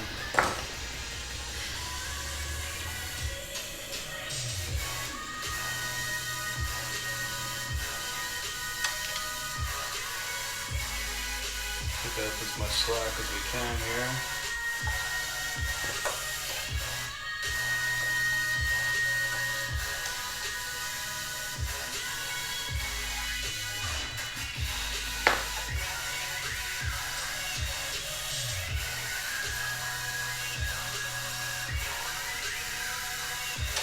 Man, this is tight. So tight.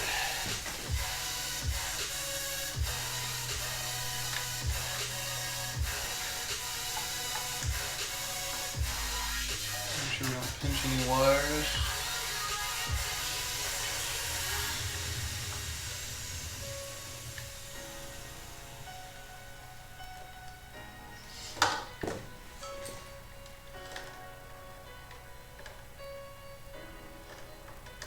There we go.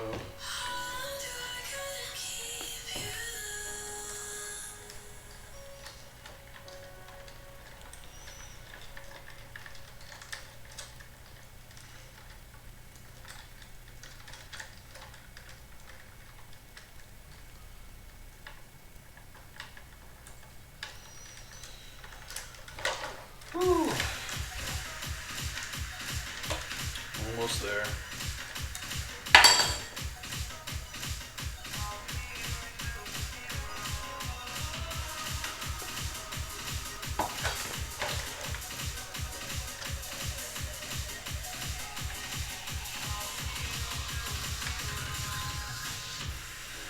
Problem is that it's this seat for the screw right here messing things up a little. The clearance is so tight. I think I might have to shave some of that stuff down here. Shave some of this down if I can. Make some clearance. Not too much though. And then cut away some of this guy here.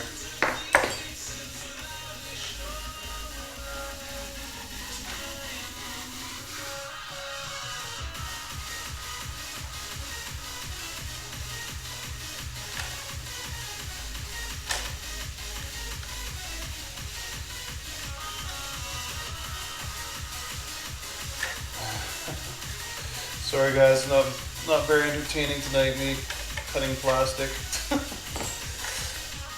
Oh well, it's just part of the process though.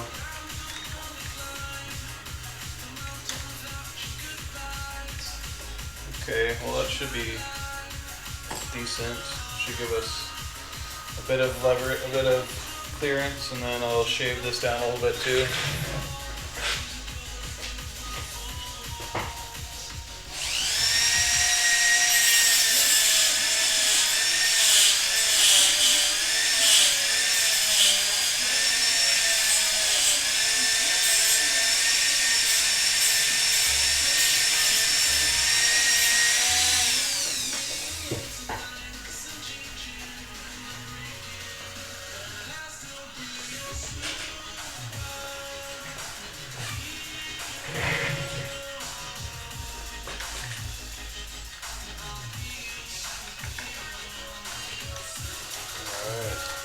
Try this again.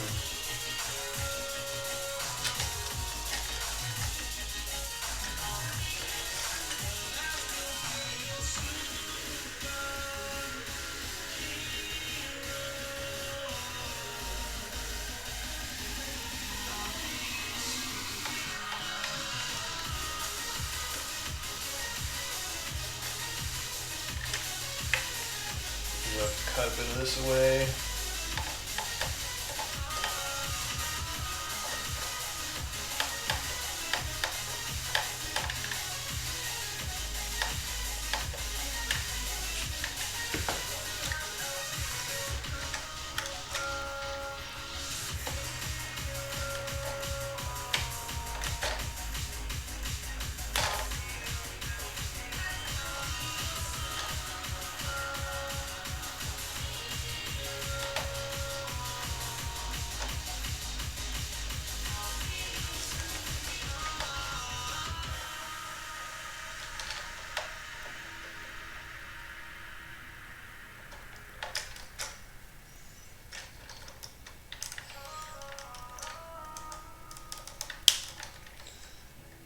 guys, I never really thought about it until now, but this is probably the hardest hack I've ever done.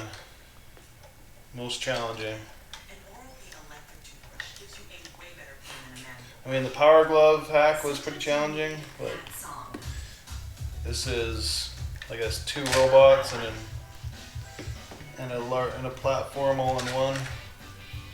Nope, not that one. So I think this takes the cake. That's better. Play on demand with Premium. Get the right song for the right moment with Spotify Premium. Tap the banner to learn more.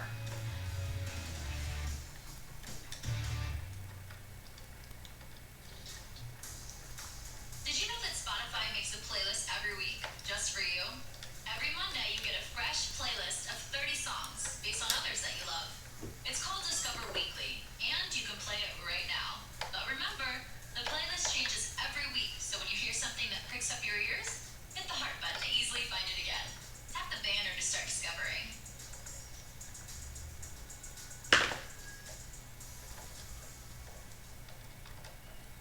You say I'm making nervous, a tragedy, I'm a beautiful disaster, a reckoning, you wonder how I got this way.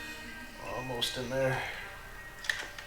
You think I'm someone to be safe, someone to clean up and tame, oh some things never change, never change. Okay, let's see if this all fits together. It's gonna be super tight, but do our best here.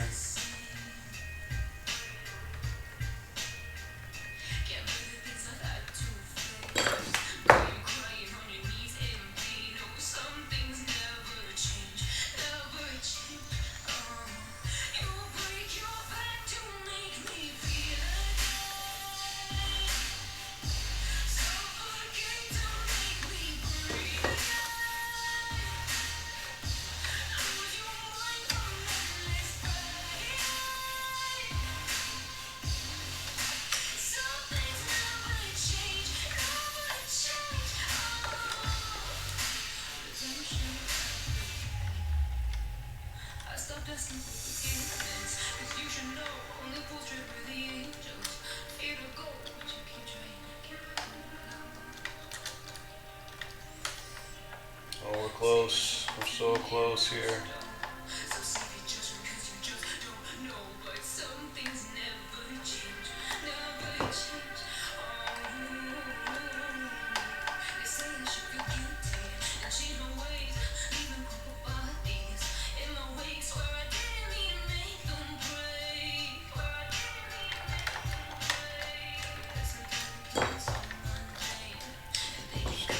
White wire is getting pinched here.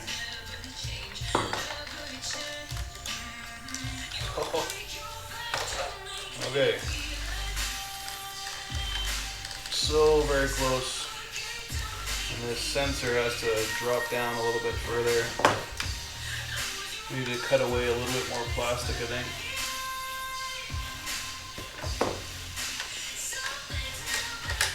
Yeah, it's getting in the way of the head popping down. Can't lock in. So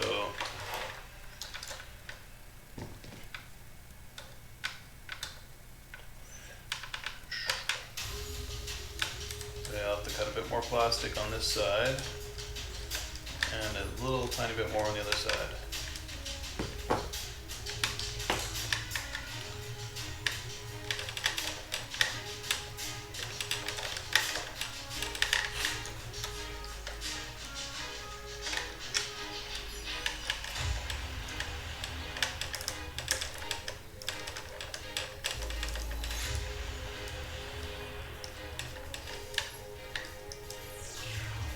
Trying to make sure those plastic bits don't hang around, get trapped inside the body.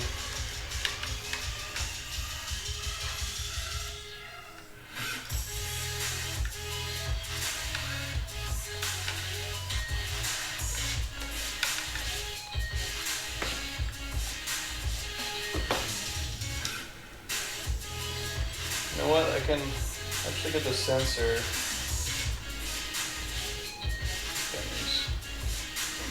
wires here. I'll probably drop the sensor in on the one side and keep it there. I think that'll work.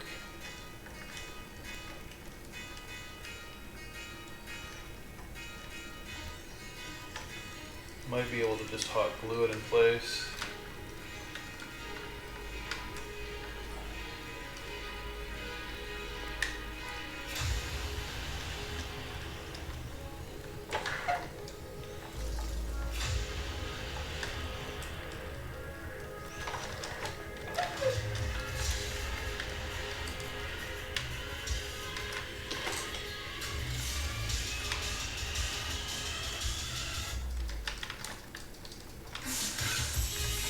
Holy moly, got it. Now we just need to drop the sensor down. It's not dropping.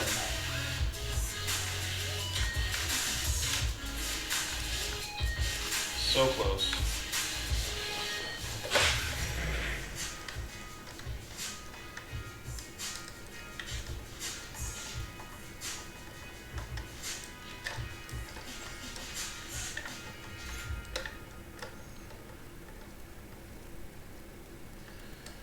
Trim off a tiny bit more over on this side.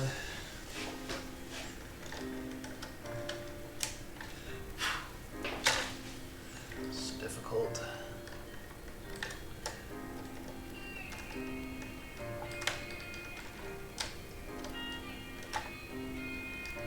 Never saw you.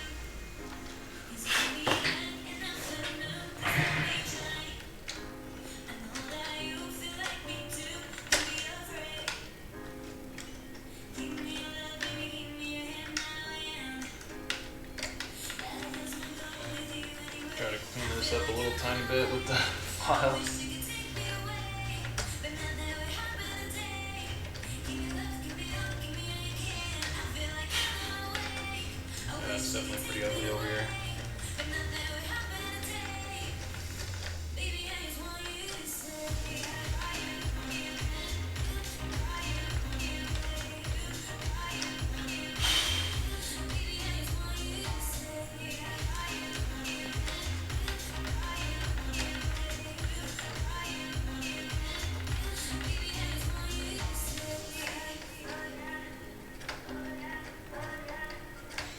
Now, once this is all together, hopefully it'll be worth it in the end. We will see.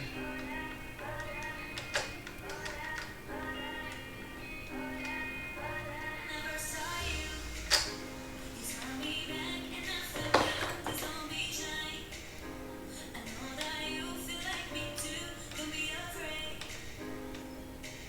I know that this one will definitely have more features than any of the other Rock'em Sock'em robot hacks that I've seen in my life.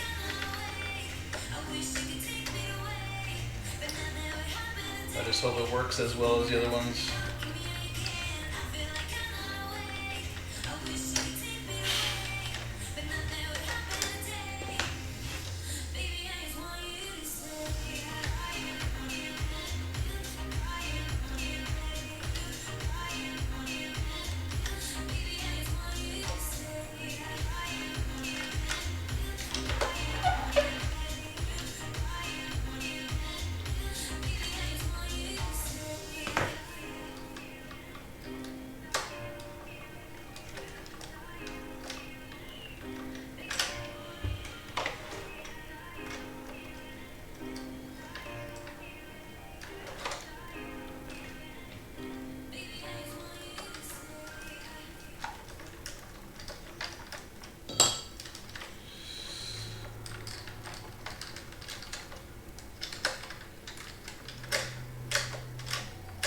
The sensor is right up against the neck.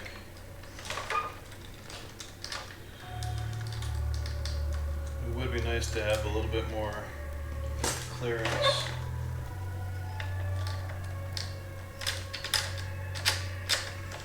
Seems like it's doing okay there. See if I can like pull it back with a screwdriver a little bit. Whoa. Well, that wasn't good. I almost popped the housing off of the sensor itself. Came away from the LEDs. Okay, so I think maybe it's time to put the screws back in. And then maybe I'll try to bend the sensor back a little bit. Alright, let's do this.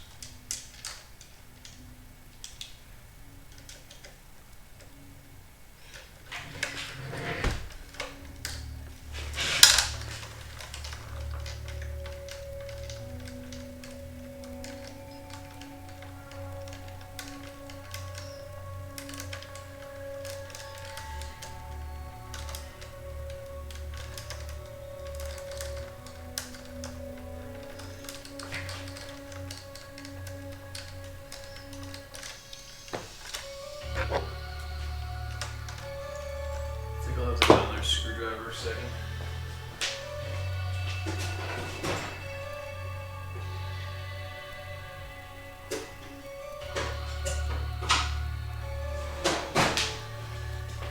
See if this one grabs the screw a little better.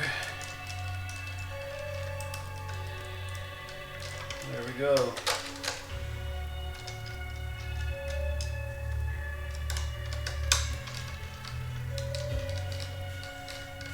This one doesn't do that well.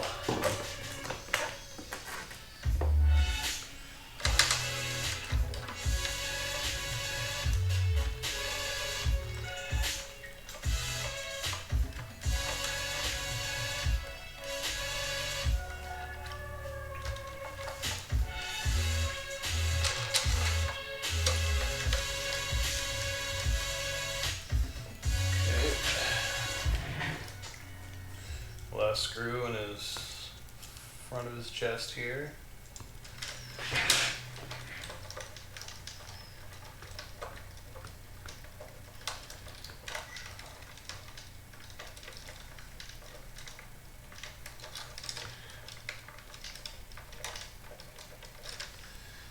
Alright, press that together a little more.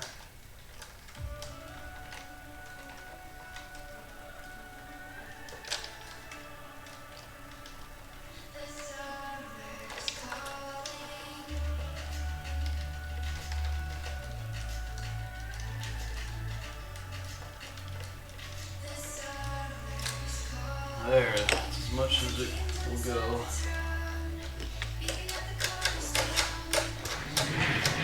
Need to get that sensor down a tiny bit further.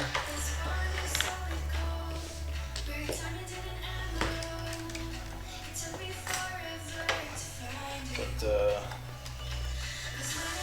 this works out well here. The wire, we can almost get it to disappear. Got a bunch of junk on the sticky sticker area.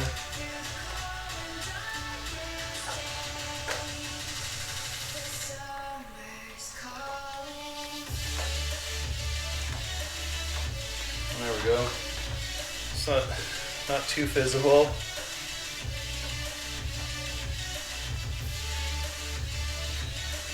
And the sensor is actually not that noticeable at all, but the head definitely has to come down further, so the sensor needs to be pressed in.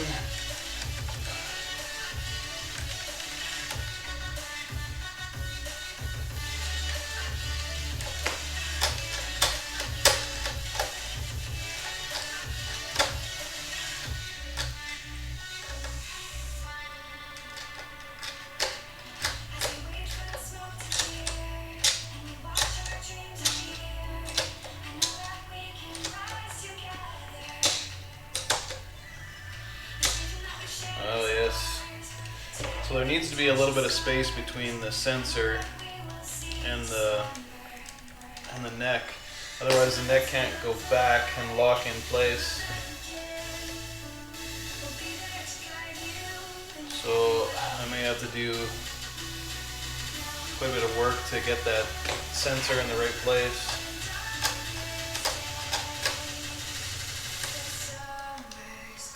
Yeah.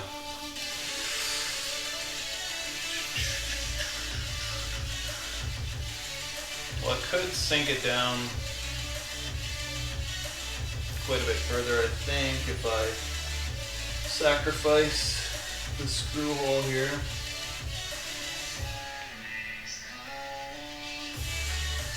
Or at least part of it.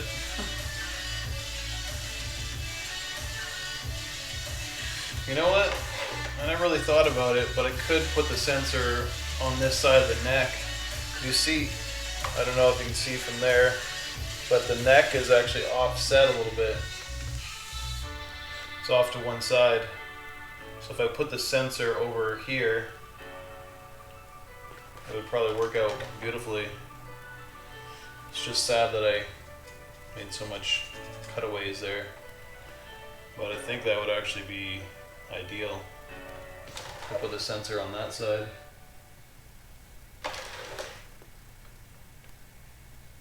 You can learn a lot from your little boys. Dang, live and learn, I guess. Nothing works out perfectly the first time. So we'll open him back up, reposition the sensor, or maybe we'll work on the red one. So I'm a bit disheartened by the blue one at the moment. We'll go flip it around and work on this red guy. And we'll put the sensor in the right place the first time.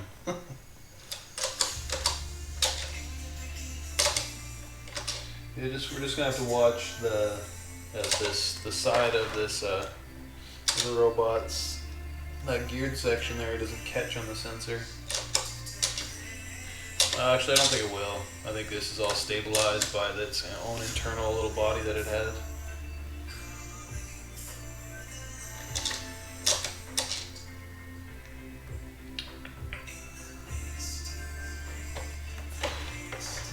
Yeah, I think it'll work out.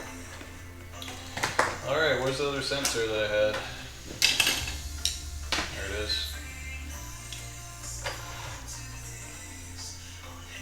All right. Trim off the plastic pieces.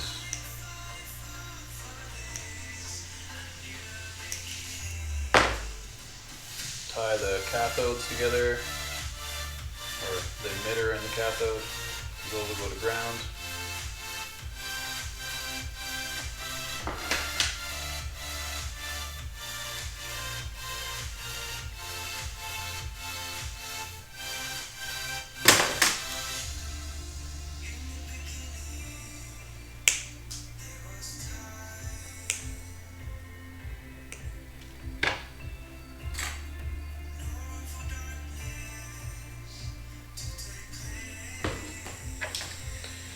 Alright, we'll do the same thing. Cut some heat shrink, solder on some wires. Make it happen.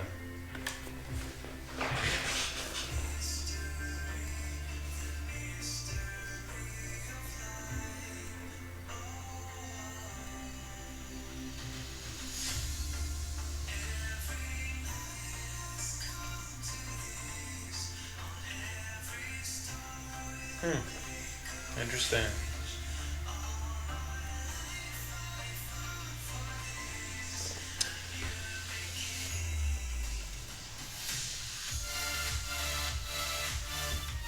So yeah, you could probably, if the liquid was,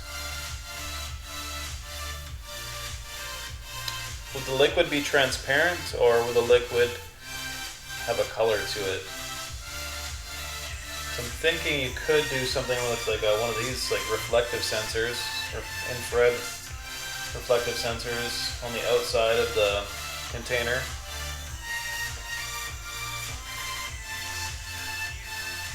And if the liquid was opaque enough, I'm sure it could detect a change. Yeah, I think that would work. If you use infrared, just bring it back to an analog port and just measure.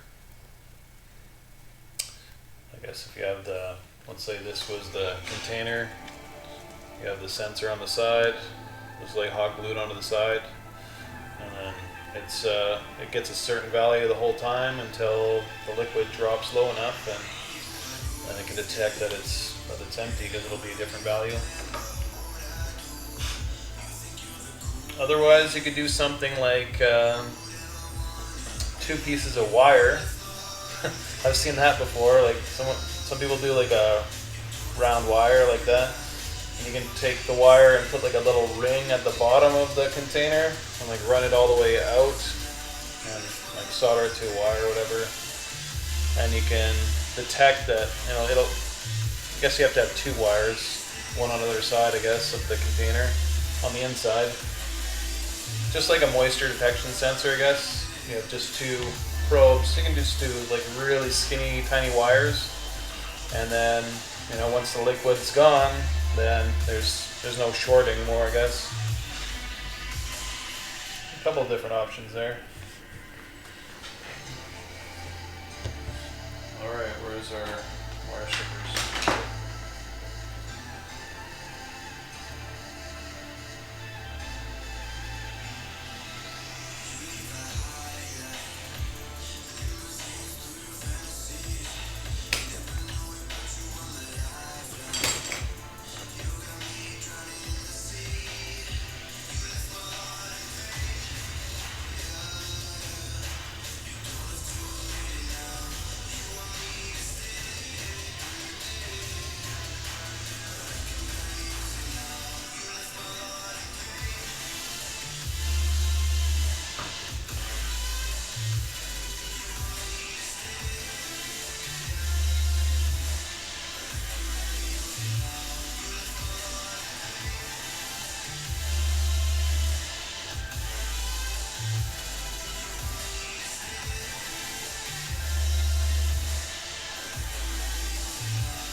Alright, let's do the same thing on this side. Solder up the sensor.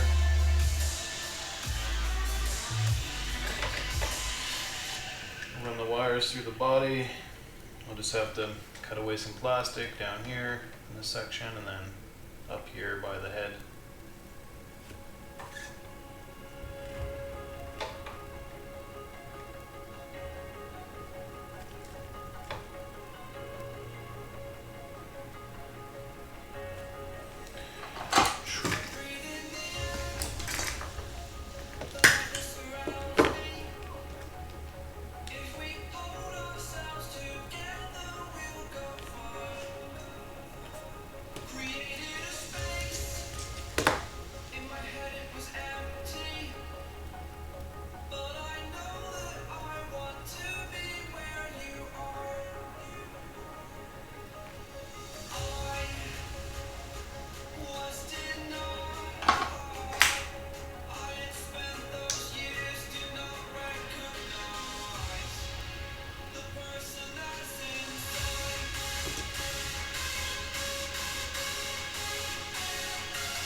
See you in a bit, Will.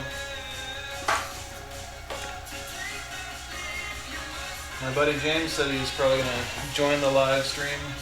We'll wonder if he's here or not. James, if you're here, jump in the chat and let us know.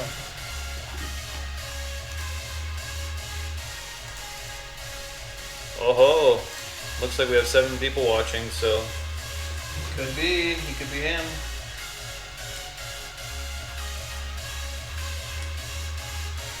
So if you're just joining, just soldering up some sensors so we can tell if the robot's head has been popped up by a punch or not. So we can kind of keep score, keep track who's winning. But this is a challenge. Like, it's a tight spot to get the sensor in here.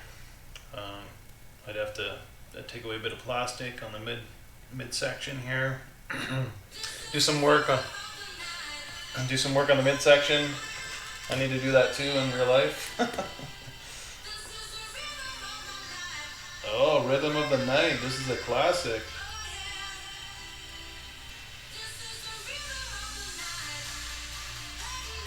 This used to be like a 90s dance jam.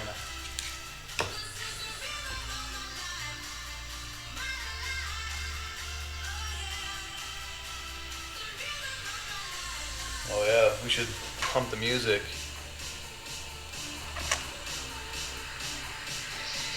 Oh, nice. James says he's watching, but he's just not logged into Google right now, so he can't jump in the chat.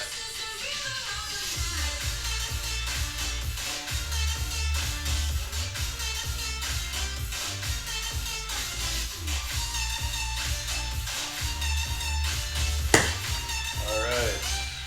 We got this sensor soldered up. Just need to melt the heat shrink over top of that. And then we'll open up the red rocker and mount the sensor inside.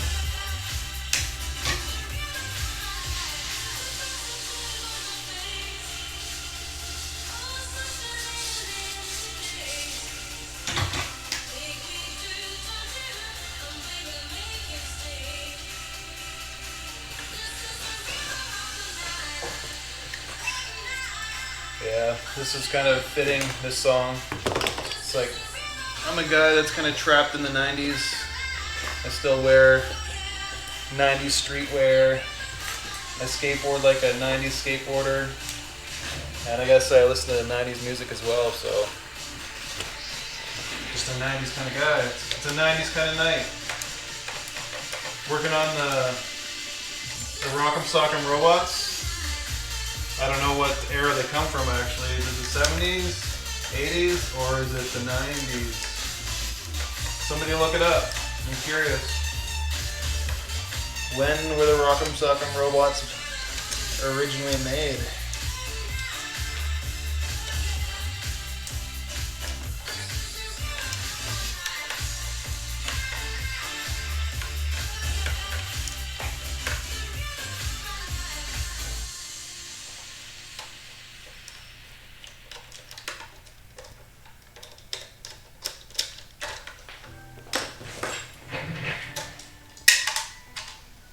'70s. Really? For real? Or is that a guess? Or is that the true story? Seems like it's like would be an old toy.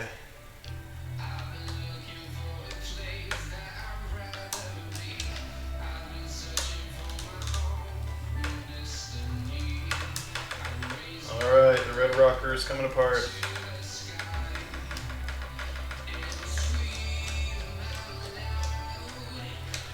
Show you guys the head module that comes as its own assembly, which is really cool.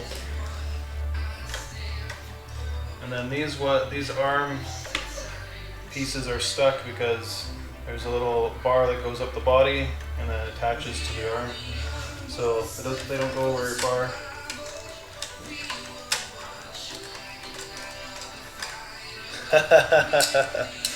Somebody look it up on Wikipedia. You guys got computers? I know you do. Okay, so here's the head assembly, which is interesting. And so if the head gets hit back, it unlocks and pops up with a spring.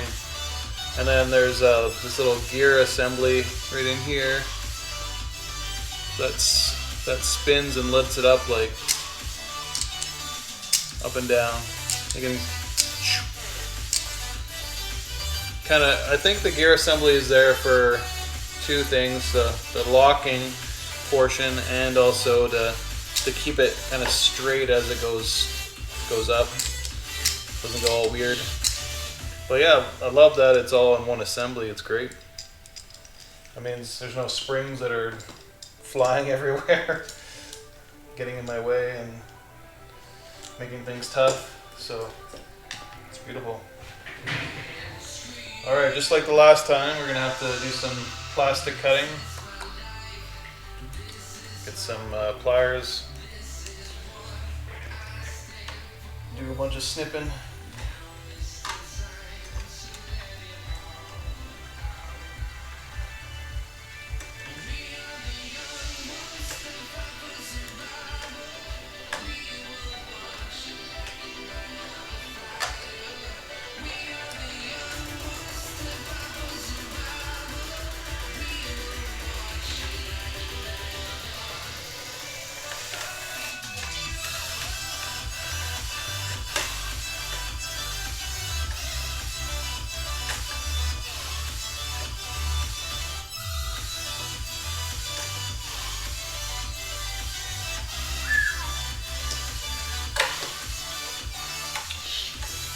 So it's tricky getting in there. Kind of a weird angle.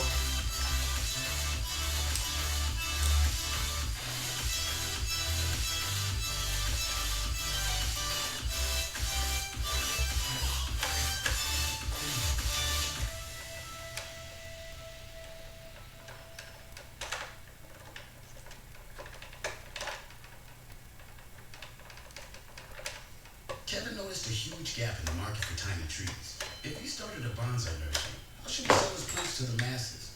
Squarespace. If he wanted an online store as beautiful as his bonsai, Squarespace. Or a subscription service for customers. Well, if you turn up the music, you also get louder ads as well, I guess. Calling him the bonsai king of BC. And that's a nice video. Whatever your dream. That's the thing that's too bad about Spotify. You can't skip the ads. But at least they're not as prevalent as YouTube, that's for sure.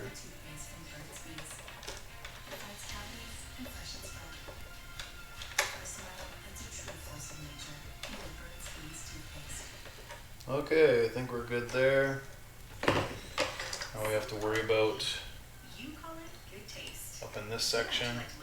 Actually, we don't have to worry about it too much. I will grind down this a little bit, but the wire does pass through beside here. And then we're gonna get this in the right place here. And we're gonna cut out this section here.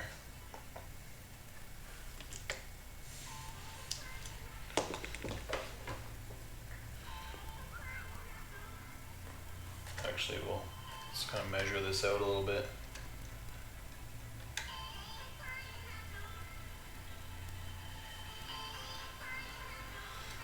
Yeah, so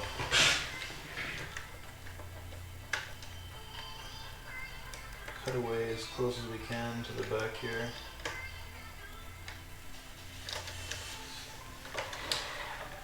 And then how wide do we need it? Yeah, it's going to be about that wide. So we'll chop off this whole section here.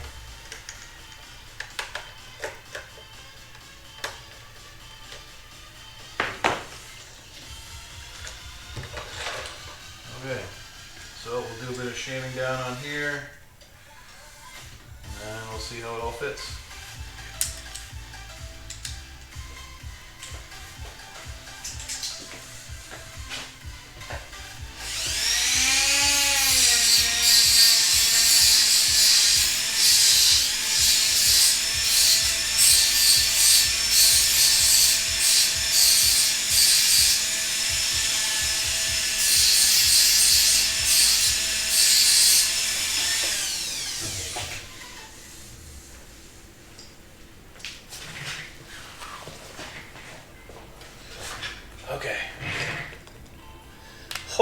Holy, 1964?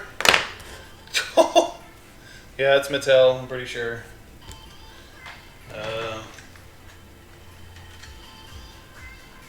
Maybe it has a date code on this thing. For those of you who haven't seen underneath here, this is what it looks like. These are repurposed CD drives, and then the access down here is repurposed laptop CD drives. And this is our CNC driver board. It's an Arduino with a 4-axis shield on it. But I'm not seeing a date code on here. Oh, there we go. I found it.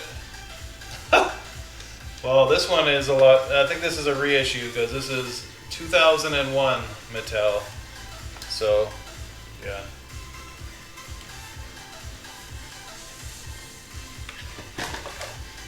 I think this is, yeah, it's definitely a remake. Okay, let's see if we can make this happen here.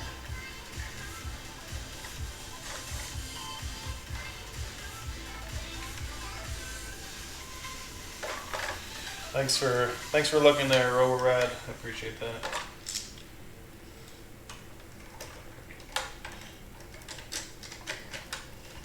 Okay, get in there.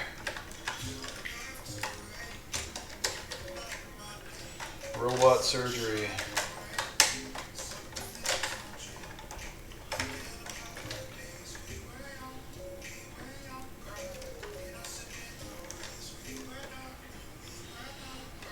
Okay. I think we could bend these wires a little bit, make it happen.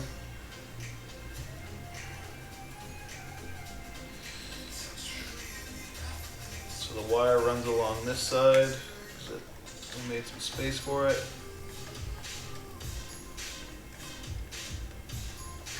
There we go. Sneak it along here.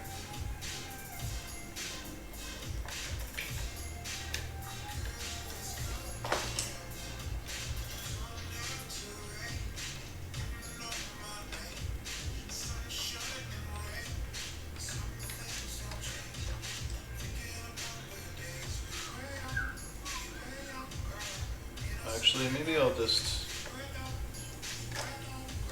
sneak it around the head for now and then see if we can make that happen afterwards. Okay. Do we have enough clearance?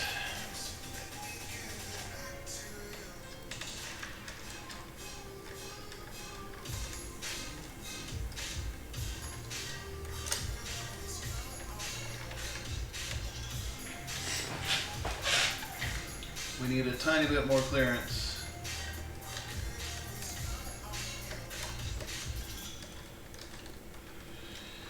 Okay, let's trim a bit more plastic.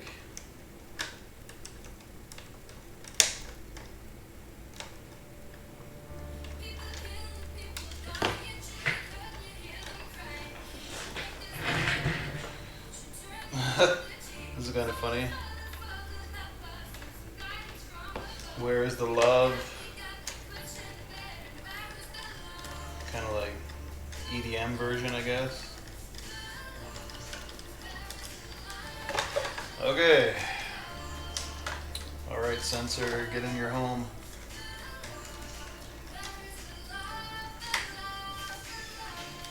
Oh yeah, beautiful.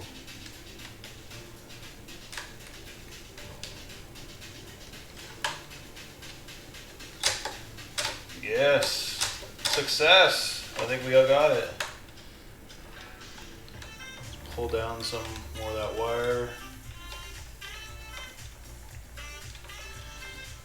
I think we'll have to add a little bit of hot glue. Keep it in place. It's not even touching the neck. Oh man, it's a happy day.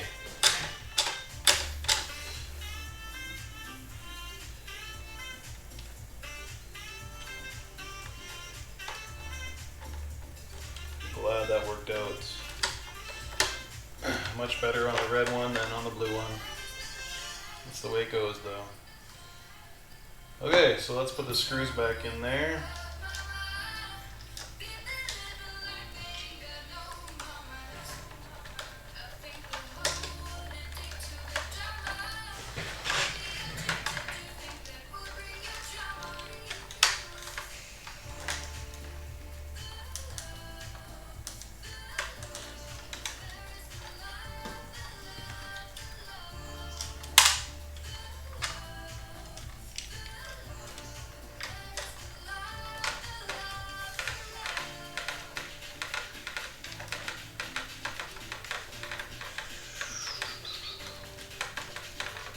Hope that I'm not pinching any wires or anything in there. Okay. Sensor seems to be pretty solid in there. I don't even know if I'll need to hot glue it.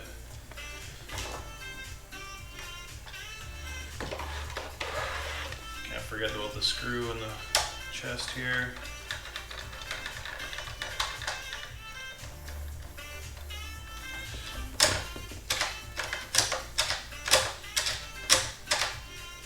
Oh, is it getting hot on the sensor?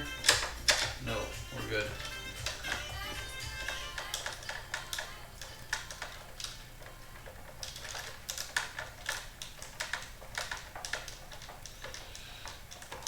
There we go.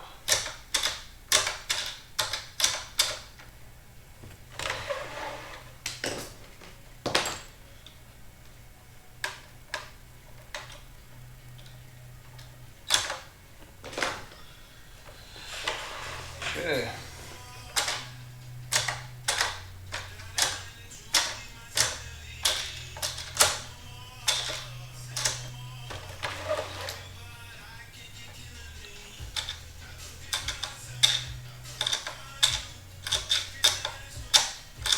Yep, clearance is good. All right. I think I'll clean up the back with a little bit of alcohol. Booze, as DJ calls it. Dang, I miss DJ actually. We haven't hacked together in probably like 2 or 3 months. 2 months, I guess. So we'll clean this up a little bit.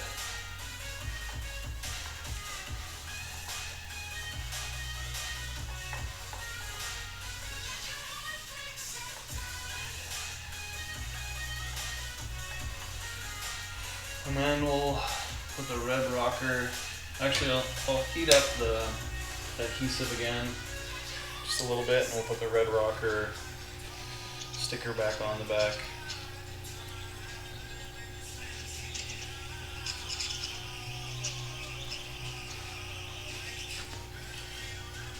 All right, down a little bit.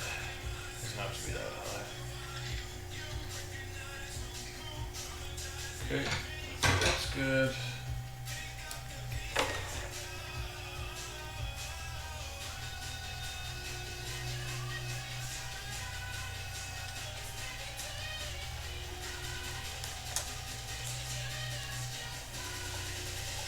There we go. Back in action. Okay, so Blue Bomber is next.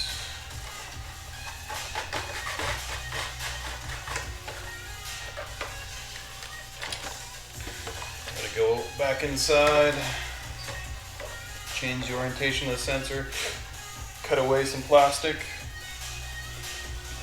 make it happen. Let's do it.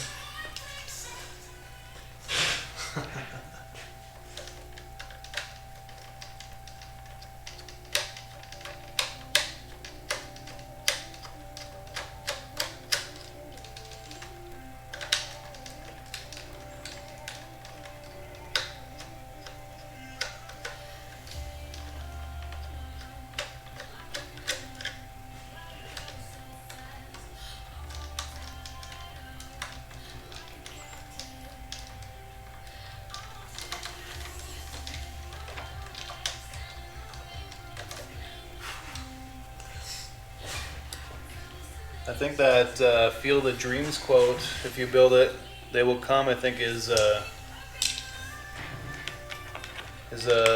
Mandela effect thing. think the quote is actually different than we remember it.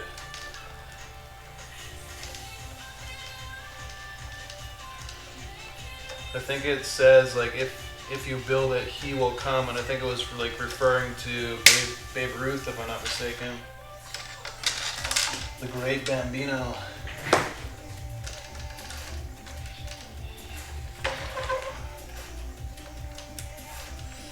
Okay, let's make this happen.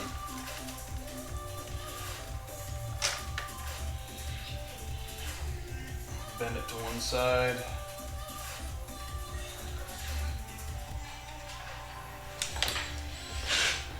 Do some snipping.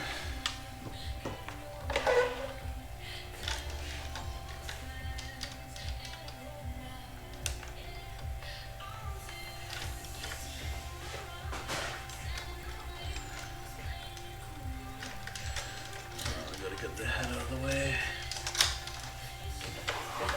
Sorry if my head is in the way, or shoulder.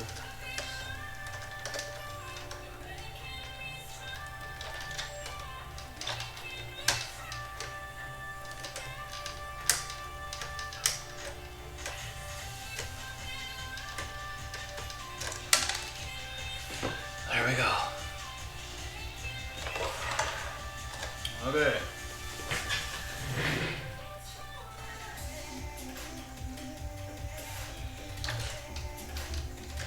Make it happen.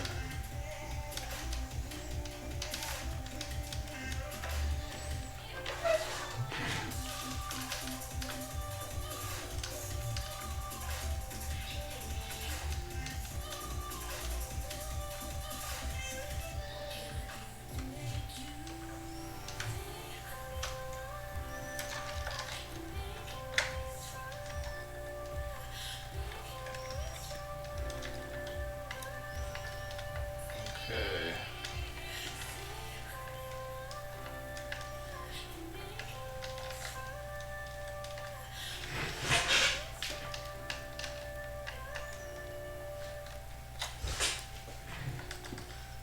I think we're good. Just pull that wire tight.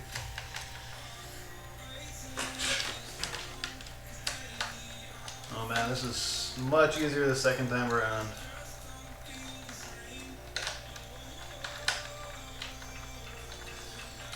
When you come in with a plan, I guess it works a lot better. But I guess you have to live and learn. First time around is always the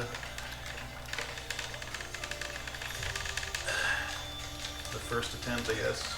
I'll only call that the discovery period.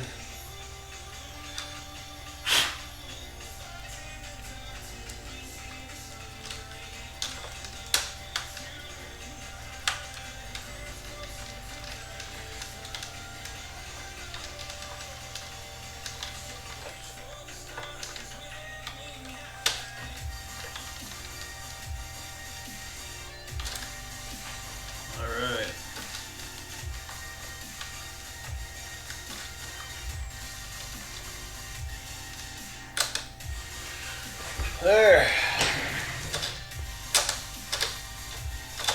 It works.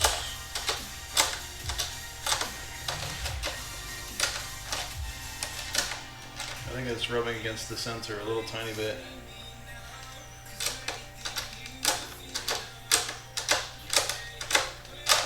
That's fine.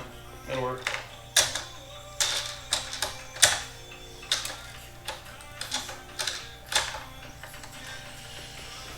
All right.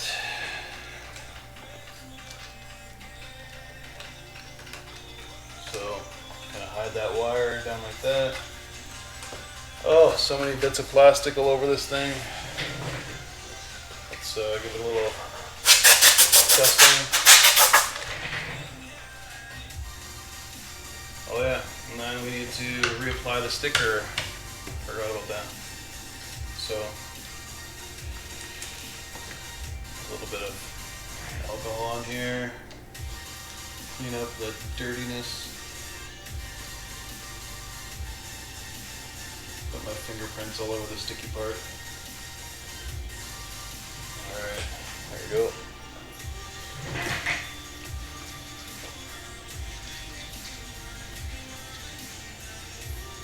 Heat up the adhesive on this side.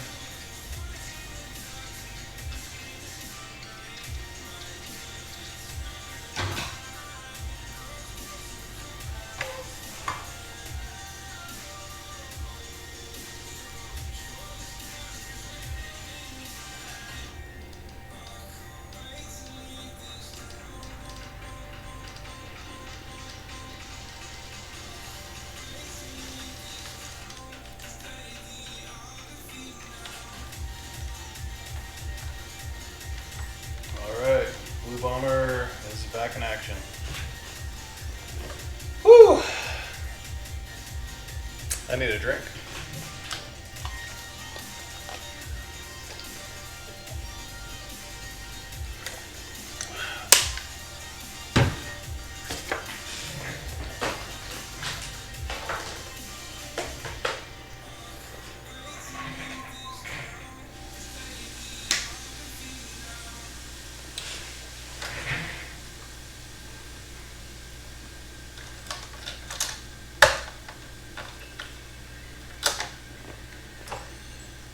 Alright. Where are we at here? Okay, so we have to add a few things. We'll switch to the other view here.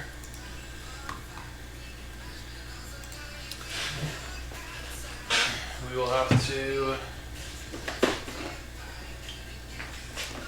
add some wires to interface to these sensors that we added in, so they can hook up to Arduino. A couple of the wires will just be single cables, and then one of the wires will have to split off from 5 volts, and it'll also have to have a resistor on it to limit the current going to the infrared emitters. So we need to do a little bit of soldering and a little bit of connecting. We use these guys here.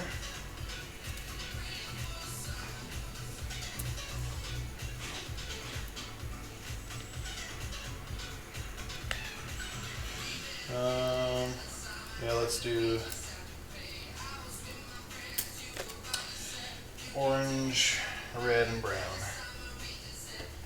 So brown can be our black wire.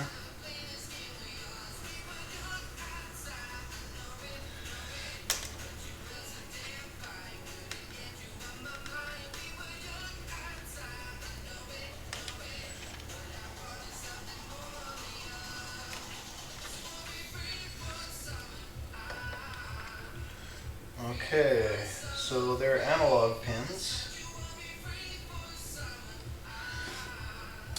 We have to check actually where the analog pins are broken out. So I gotta find the wire diagram of this thing again. I think I have it bookmarked.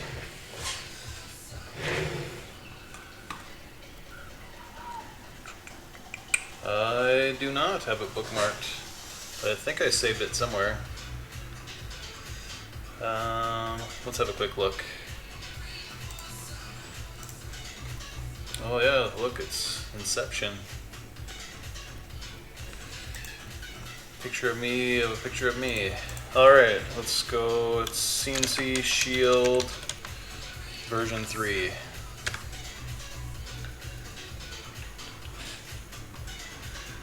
Alright.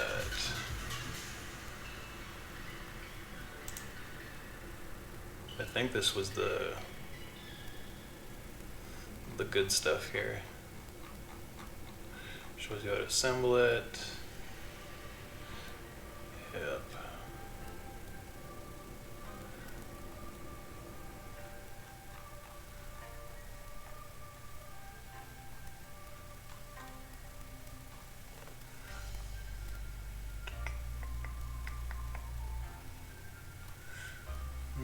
I need a diagram, so that's the GRBL, that's what it's called.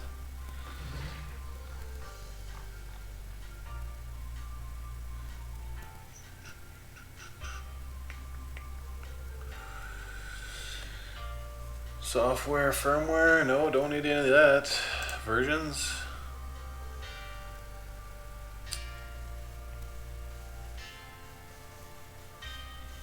Yeah, we learned how to do that. Set up D12, D13 for the 4th axis. We don't need the Gerber files, we need the schematic. Let's just search for it. Yeah, I'm digging the tunes tonight. Spotify will be my new go-to.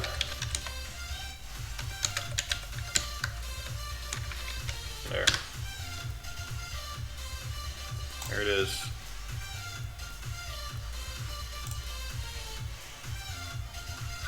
This is the one. Here's the schematic. Okay. Where do our analog pins go? One goes to coolant. One goes to A4, A5. And what does that say? GBR clear.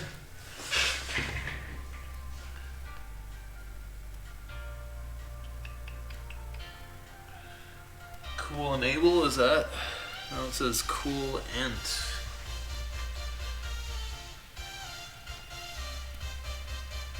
Well, I can see that the analog pins go to hold, abort, and I think those. So, yeah, we're gonna grab that.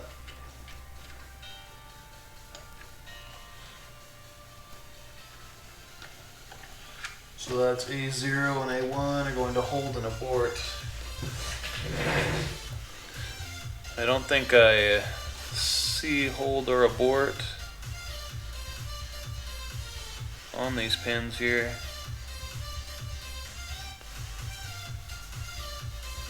This must be a different version of the schematic.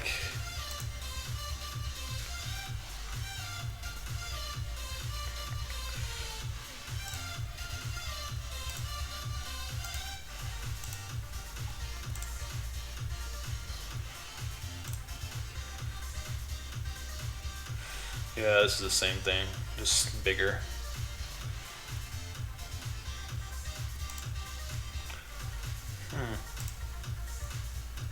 Let's go back for a second, see if there's just a website that has it.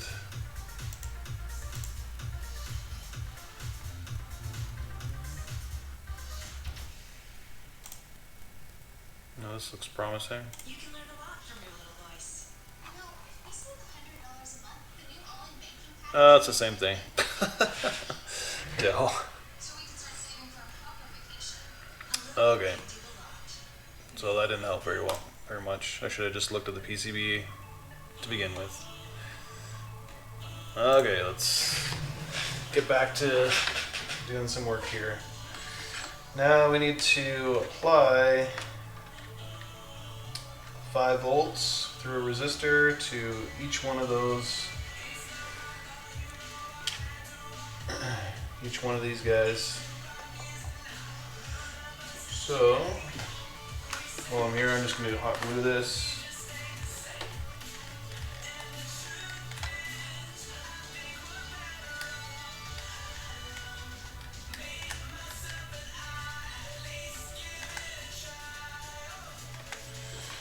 And then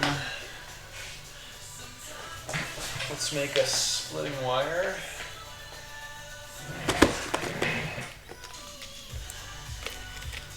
Let's make it red.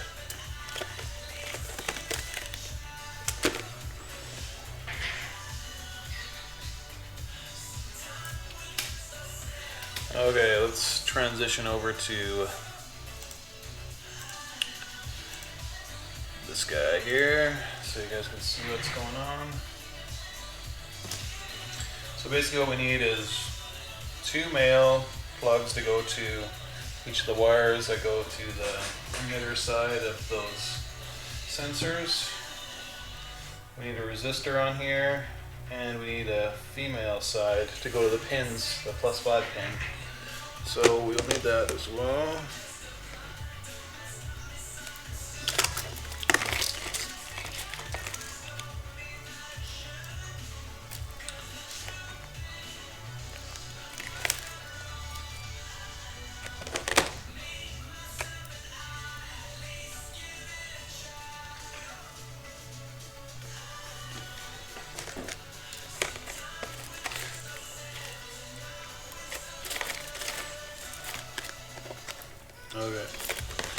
Got one.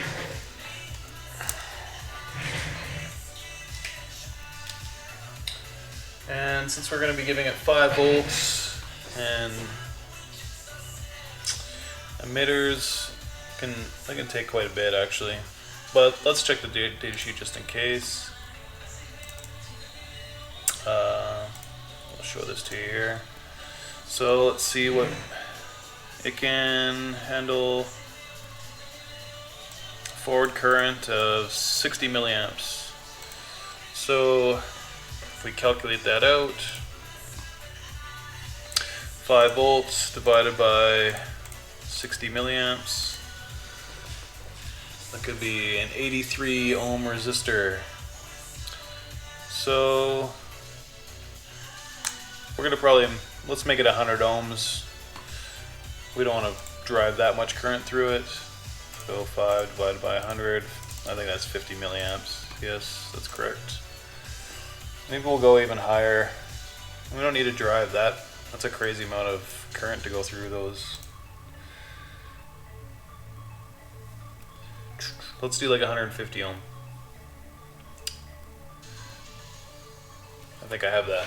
Let's have a quick look.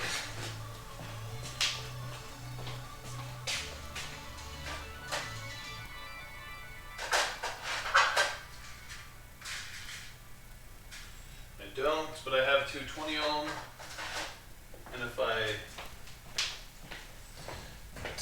put them in parallel, take two resistors like this. Oh, here, I'll transition.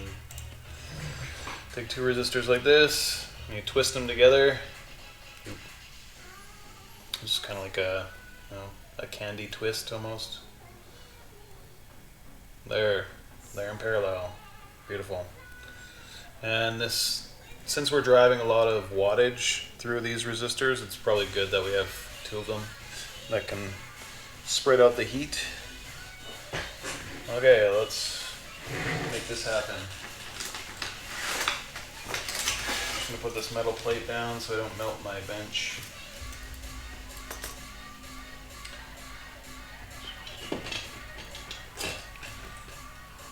So I'll just split this in the middle. You know what? I'm just gonna make this kind of short.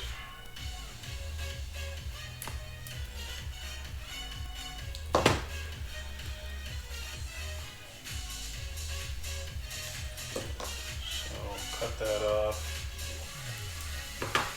We'll make a hook out of it. There. Twist these together, make a hook out of them, and solder the hooks together.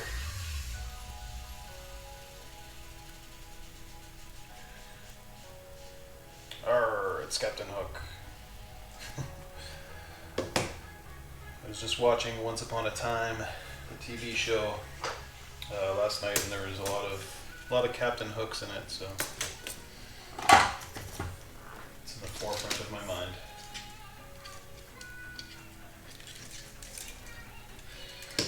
Oh man, I didn't realize that I had kind of hid the chat, so I don't know what you guys are talking about right now. I'll have to come have a look in a second here.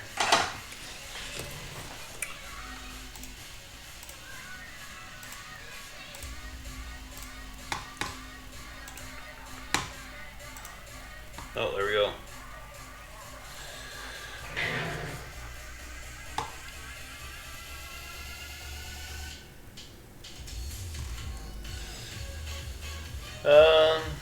Nomad, in terms of if you make a 3D part, yeah, I guess you could always post it on your robot. Or just like, you can put it on Thingiverse as well, I guess, and then share a link to it. It's up to you. Share the file on our community page, or like on your project, or just host it somewhere. I think you can host through Tinkercad as well. I think if you use that, like, I think there's a way to share that as well. Milton Bradley, big tank robot toy from the 70s. Maybe. I'll have a quick look here.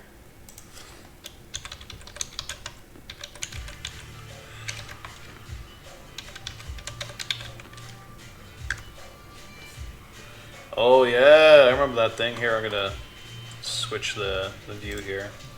This is the one you're talking about, Roborad, right? The big track. Yeah, this thing was awesome. I never had one, but I was definitely jealous of kids that did. This thing was epic. I'm guessing they probably go for quite a bit on eBay these days. Well, we're here, might as well check.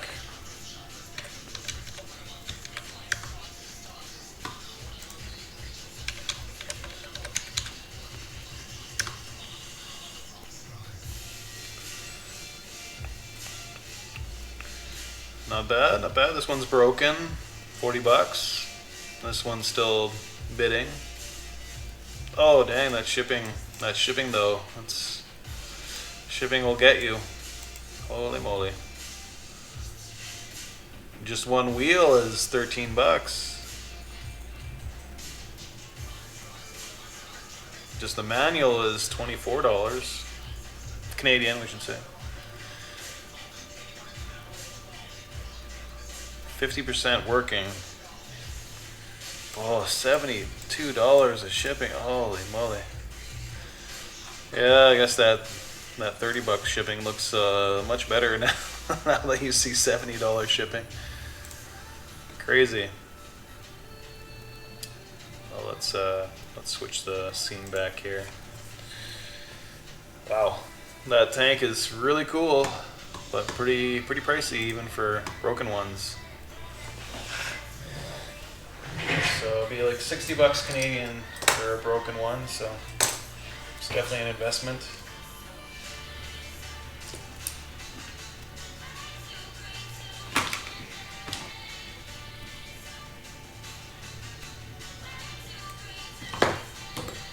It'd be nice to find one at a local thrift store or something.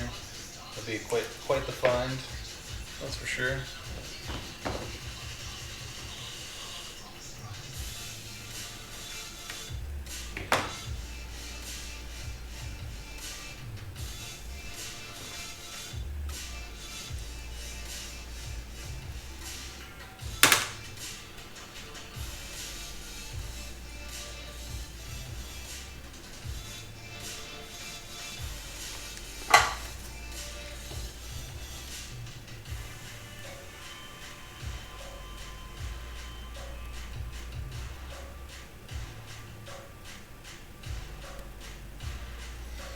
Alright, so this is kind of exposed.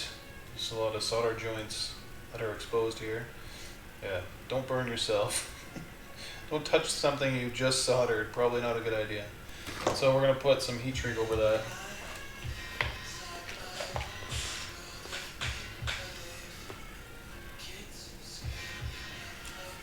Let's see, let's get something a little bit smaller.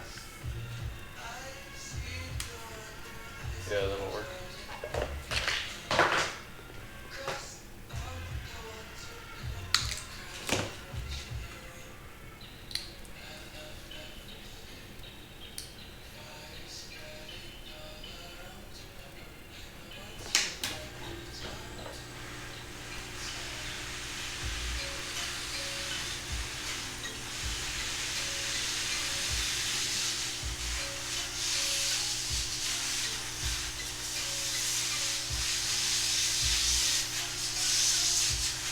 I had no idea that this song was a copyright-free song.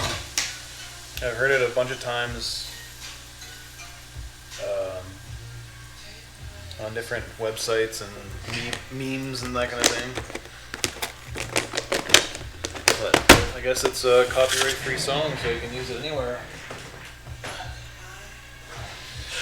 Okay, here we go. We got our 5-volt little breakout here.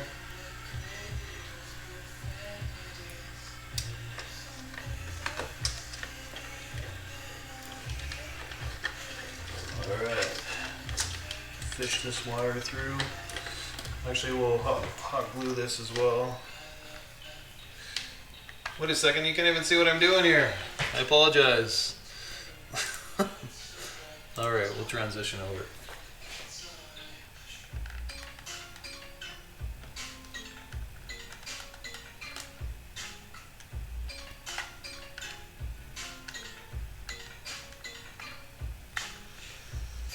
Let that cool down.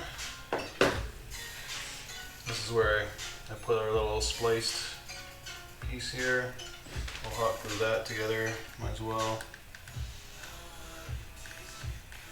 I hot glue these connectors together because they're the first thing that comes apart whenever there's any stress or movement. So I'd rather not them come apart. So add some hot glue there. Alright, so I think what we'll do is once these are all connected up, we'll do some readings in Arduino.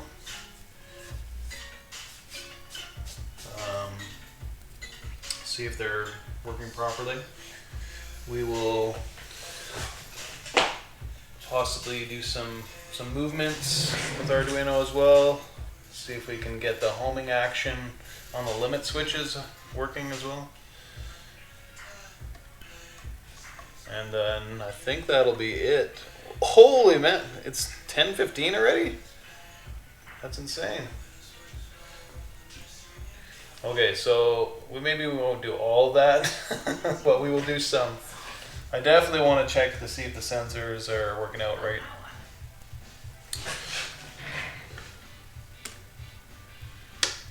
I've been having a bit too much fun, I guess, with getting this all together.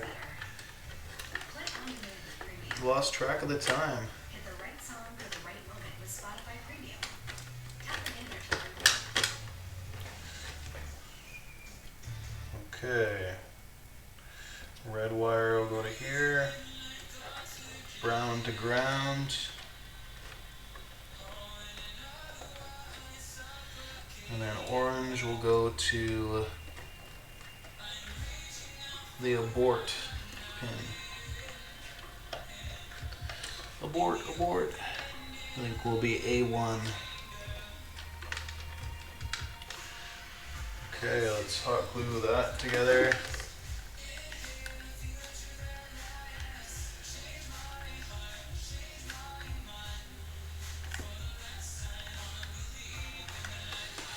Okay, we'll let that cool for a bit, and while we do that, we'll do some cleaning up, I think. Made a mess of this place once again.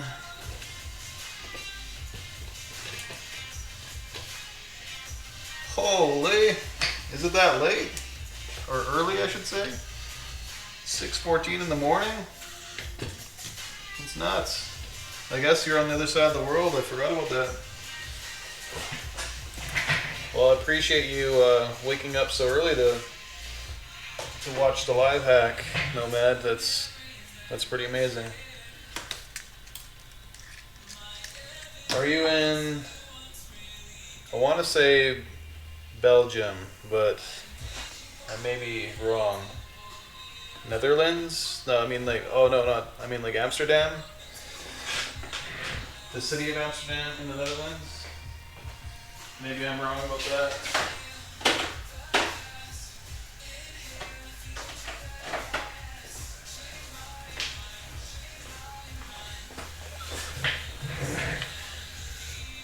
Okay, what else?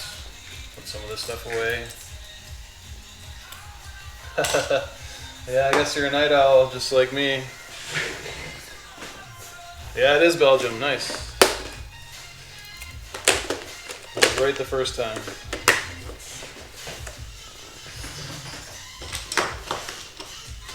Okay.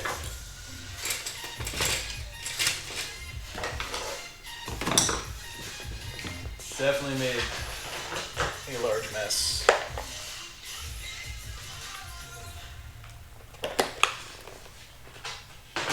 Okay, let's flip this thing over.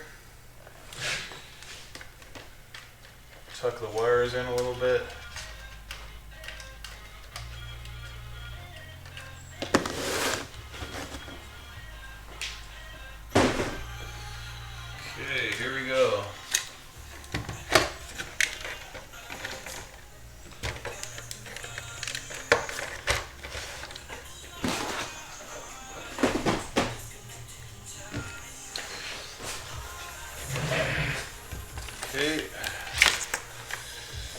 Connect the Arduino up to USB.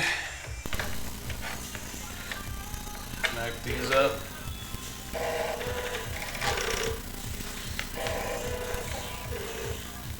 Well, it looks like this guy is kind of stuck.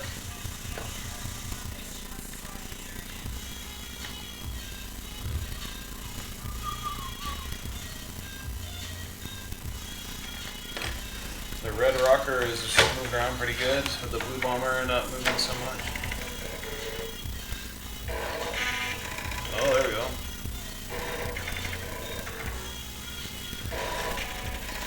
They're kind of at their end stops now, but the opposite end stops. All right, so I think that's pretty good. Now let's check on the sensors.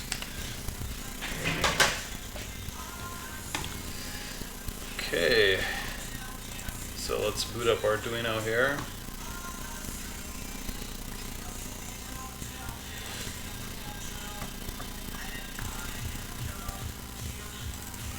Yeah, I'll definitely be playing Spotify until I find something better, because this is way better than YouTube. Props to Spotify.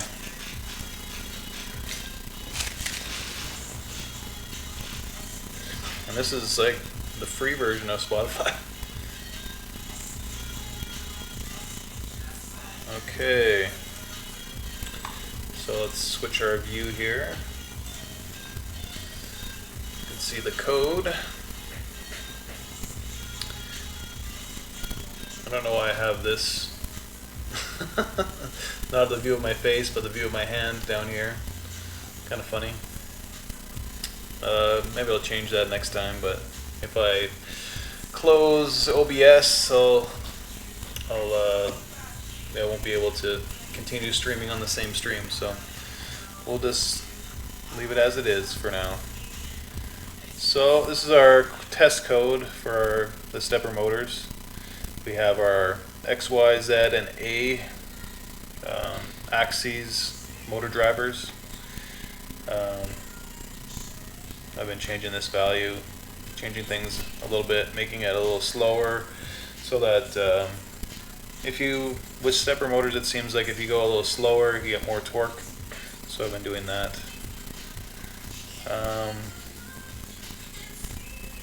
So for now, I think I'm just gonna comment all this stuff out. I think if I do this, yeah, there we go. Comments all that out. So we're gonna create a couple new integers.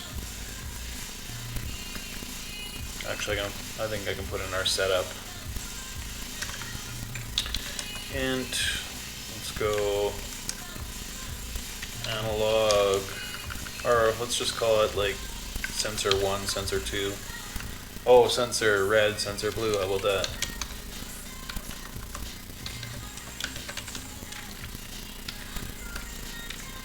I think that equals A0. We'll see. And we'll do the same thing, what, A1.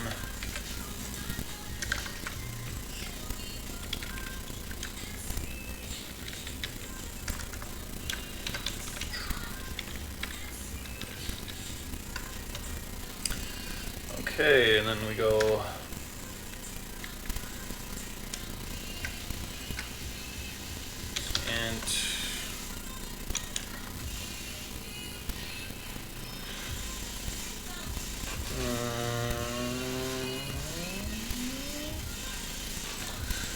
let's just do this.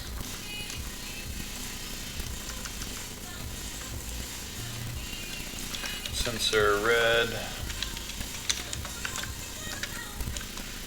equals analog. Ugh. Read A0.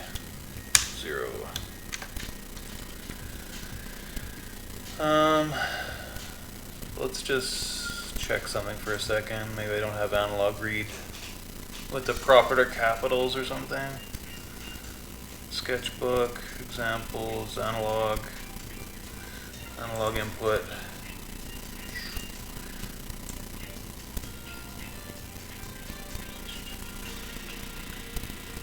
Yeah, it has to be capital R, that's why. How silly.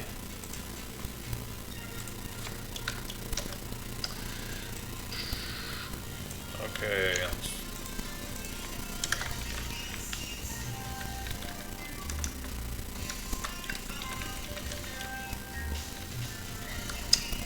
And then we will print out those values.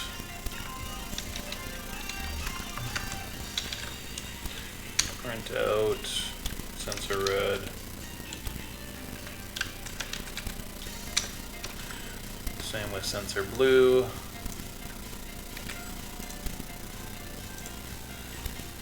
Actually, I have to look at an example quickly of printing stuff out.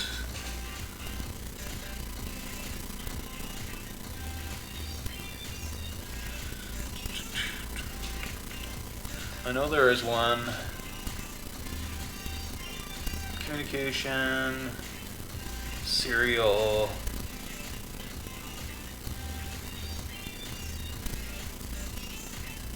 Like ASCII table.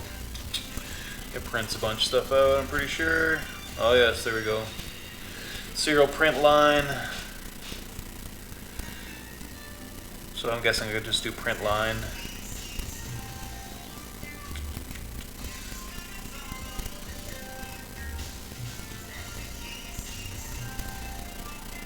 Oh, I could do a comma.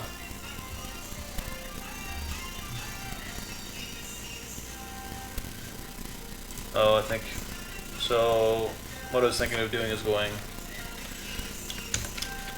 sensor red space equals,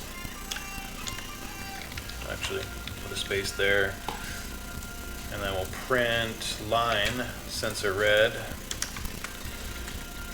like this, print the value there.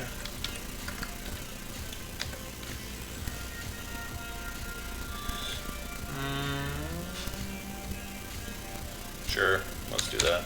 And then we'll do the same for blue. And then we'll put a delay function so it's not printing like crazy amounts. Like super fast.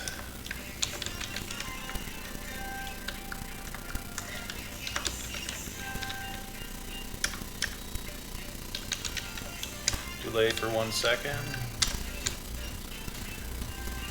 Okay, let's see if that compiles.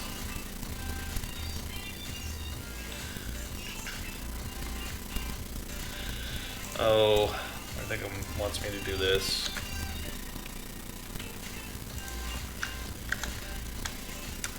I guess I could just go hint.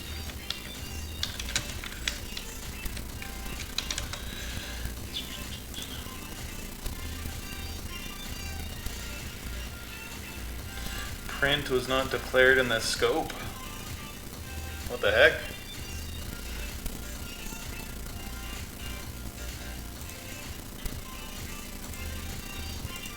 Oh, I think we have to serial.print. And we have to start up the serial, I forgot. Because it's a serial monitor. Serial.begin. I think it's a lowercase b. Yep. Let's go 9600.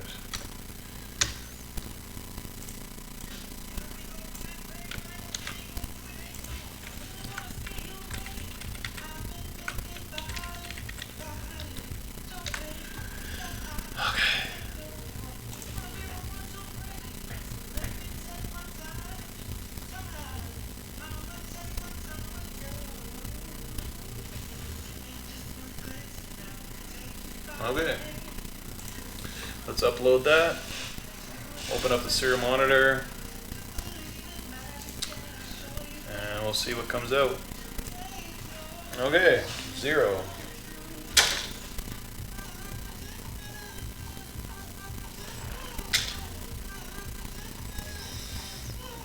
Nothing.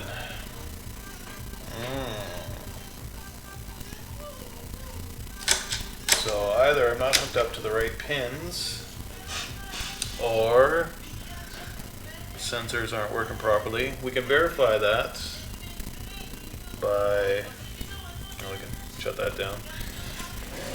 So this is continually taking readings right now. So we can use our digital multimeter to measure the values that are coming off there,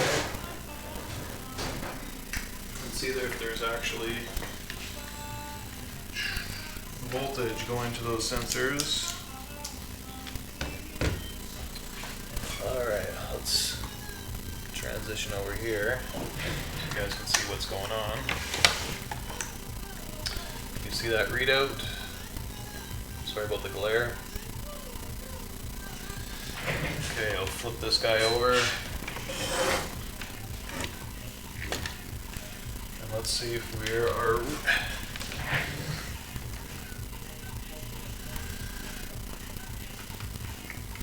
First of all, we'll see if there's 5 volts going to the sensor from...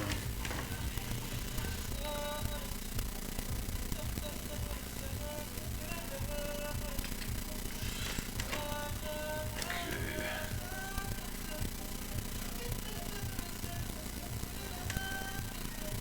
Oh, that's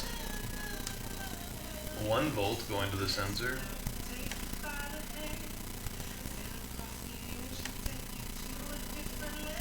Huh, interesting. That's a pretty low voltage.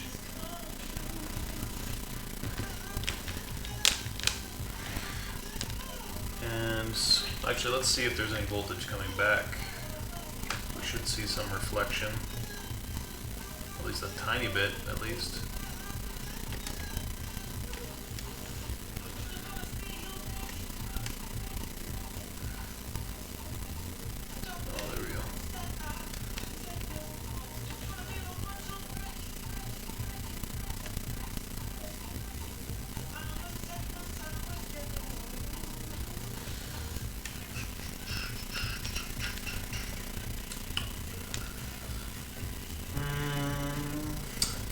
I think I know why.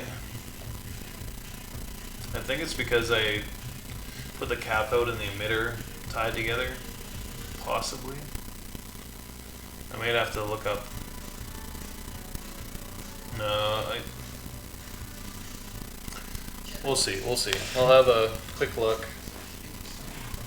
I know I've used those sensors before, so I know where to look.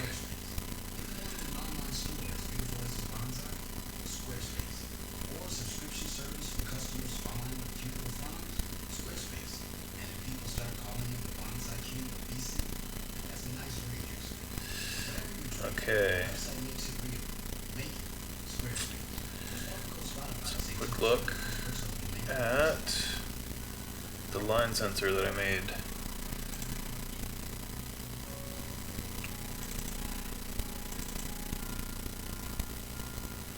I'll throw this up on screen in a second here.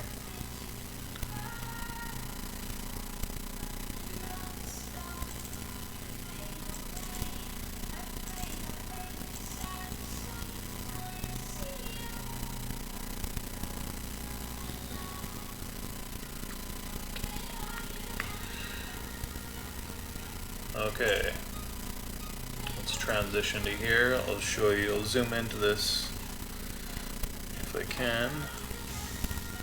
Should be able to.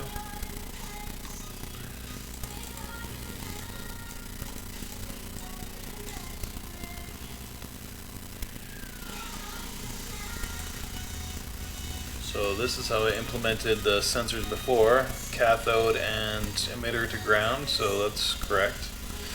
And then I went 150 ohms, which we did like 110 ohms to VCC. This was 3.3 volts, so probably the reason why I had a larger value resistor. And then we had a pull-up from the collector to VCC. In this case, we don't have a pull-up. I forgot that these reflective sensors, you can't really read the an analog voltage on them. Oh yes, you can. So I think I know it. I think they have to be pulled up, if I'm not mistaken, on this side, and then it actually the more IR that it sees, like the more drastically it pulls it down, I think. So I will have to add a pull-up resistor on that side. So a little bit more work on the hardware side to make that happen. So I think I won't tackle that tonight. I think I'll probably leave you guys with that thought. I think that's good enough for one night. We did 3.5 hours of hacking, so it's probably time to take a break and call it a weekend. I do appreciate you guys coming in and checking out the live stream. Awesome to have you guys. Thanks for joining me and keeping me company, keeping me motivated to keep on going. Yeah, we'll just add those few things. Probably just sometime this week. I'll probably make it happen. And then we'll write some more Arduino code. We'll get the limit switching, get that code written. We'll get those resistors added so we can pull up those two analog sensors that we have. And then we'll start moving the robots around with the gantries and get that all working. I think the hardware portion is almost there. We're so close. We do need to add an EZB so we can control the servos. We may have enough ports on the Arduino to control the servos. We might be able to make this an all Arduino project and then add firmware for EasyBuilder to control it. We'll see. We'll give it a shot. I think that'll be much better than trying to make this whole serial thing happen, where I wanted to have an EZB control it serially, control the Arduino serially. It would definitely be outside of what I've ever tried for programming. So I think DJ has something written already about controlling things serially. I think that actually is part of the Arduino firmware, is how to kind of control it serially. But yeah, it would definitely be a challenge for me. So we might try to turn this Arduino into an EZB, have it hooked up via USB the whole time. Still add controllers to EasyBuilder and be able to control the robots that way, throw punches with the A and B buttons and stuff. Maybe I'll even bring in some Nintendo controllers just for the retro feel. Bring in some NES controllers. I'm pretty sure I have the NES to USB. I'll have to check. If not, I can do Super Nintendo or Sega Genesis, I think, as well. So we'll do that. It'll be fun. And then we'll have to write some code on how to make these guys kind of find each other. It'll be a little tricky without cameras, so we'll see how that goes. But it would be awesome if we did maybe temporarily put a camera on there. And I guess at that point we would need an EZB, or an IoTiny at least. But I think maybe couple more hacks, maybe 3 at the most. Yeah, definitely want to finish this thing off. It's been a long time in the works, so I've invested too much. I'm all in on this hack, so I've gotten in too far, so I have to finish it. It's a vendetta. It's a challenge that I need to accomplish. So thanks for coming along on the ride, you guys, and we'll have a great weekend, and hopefully see you next week. See ya.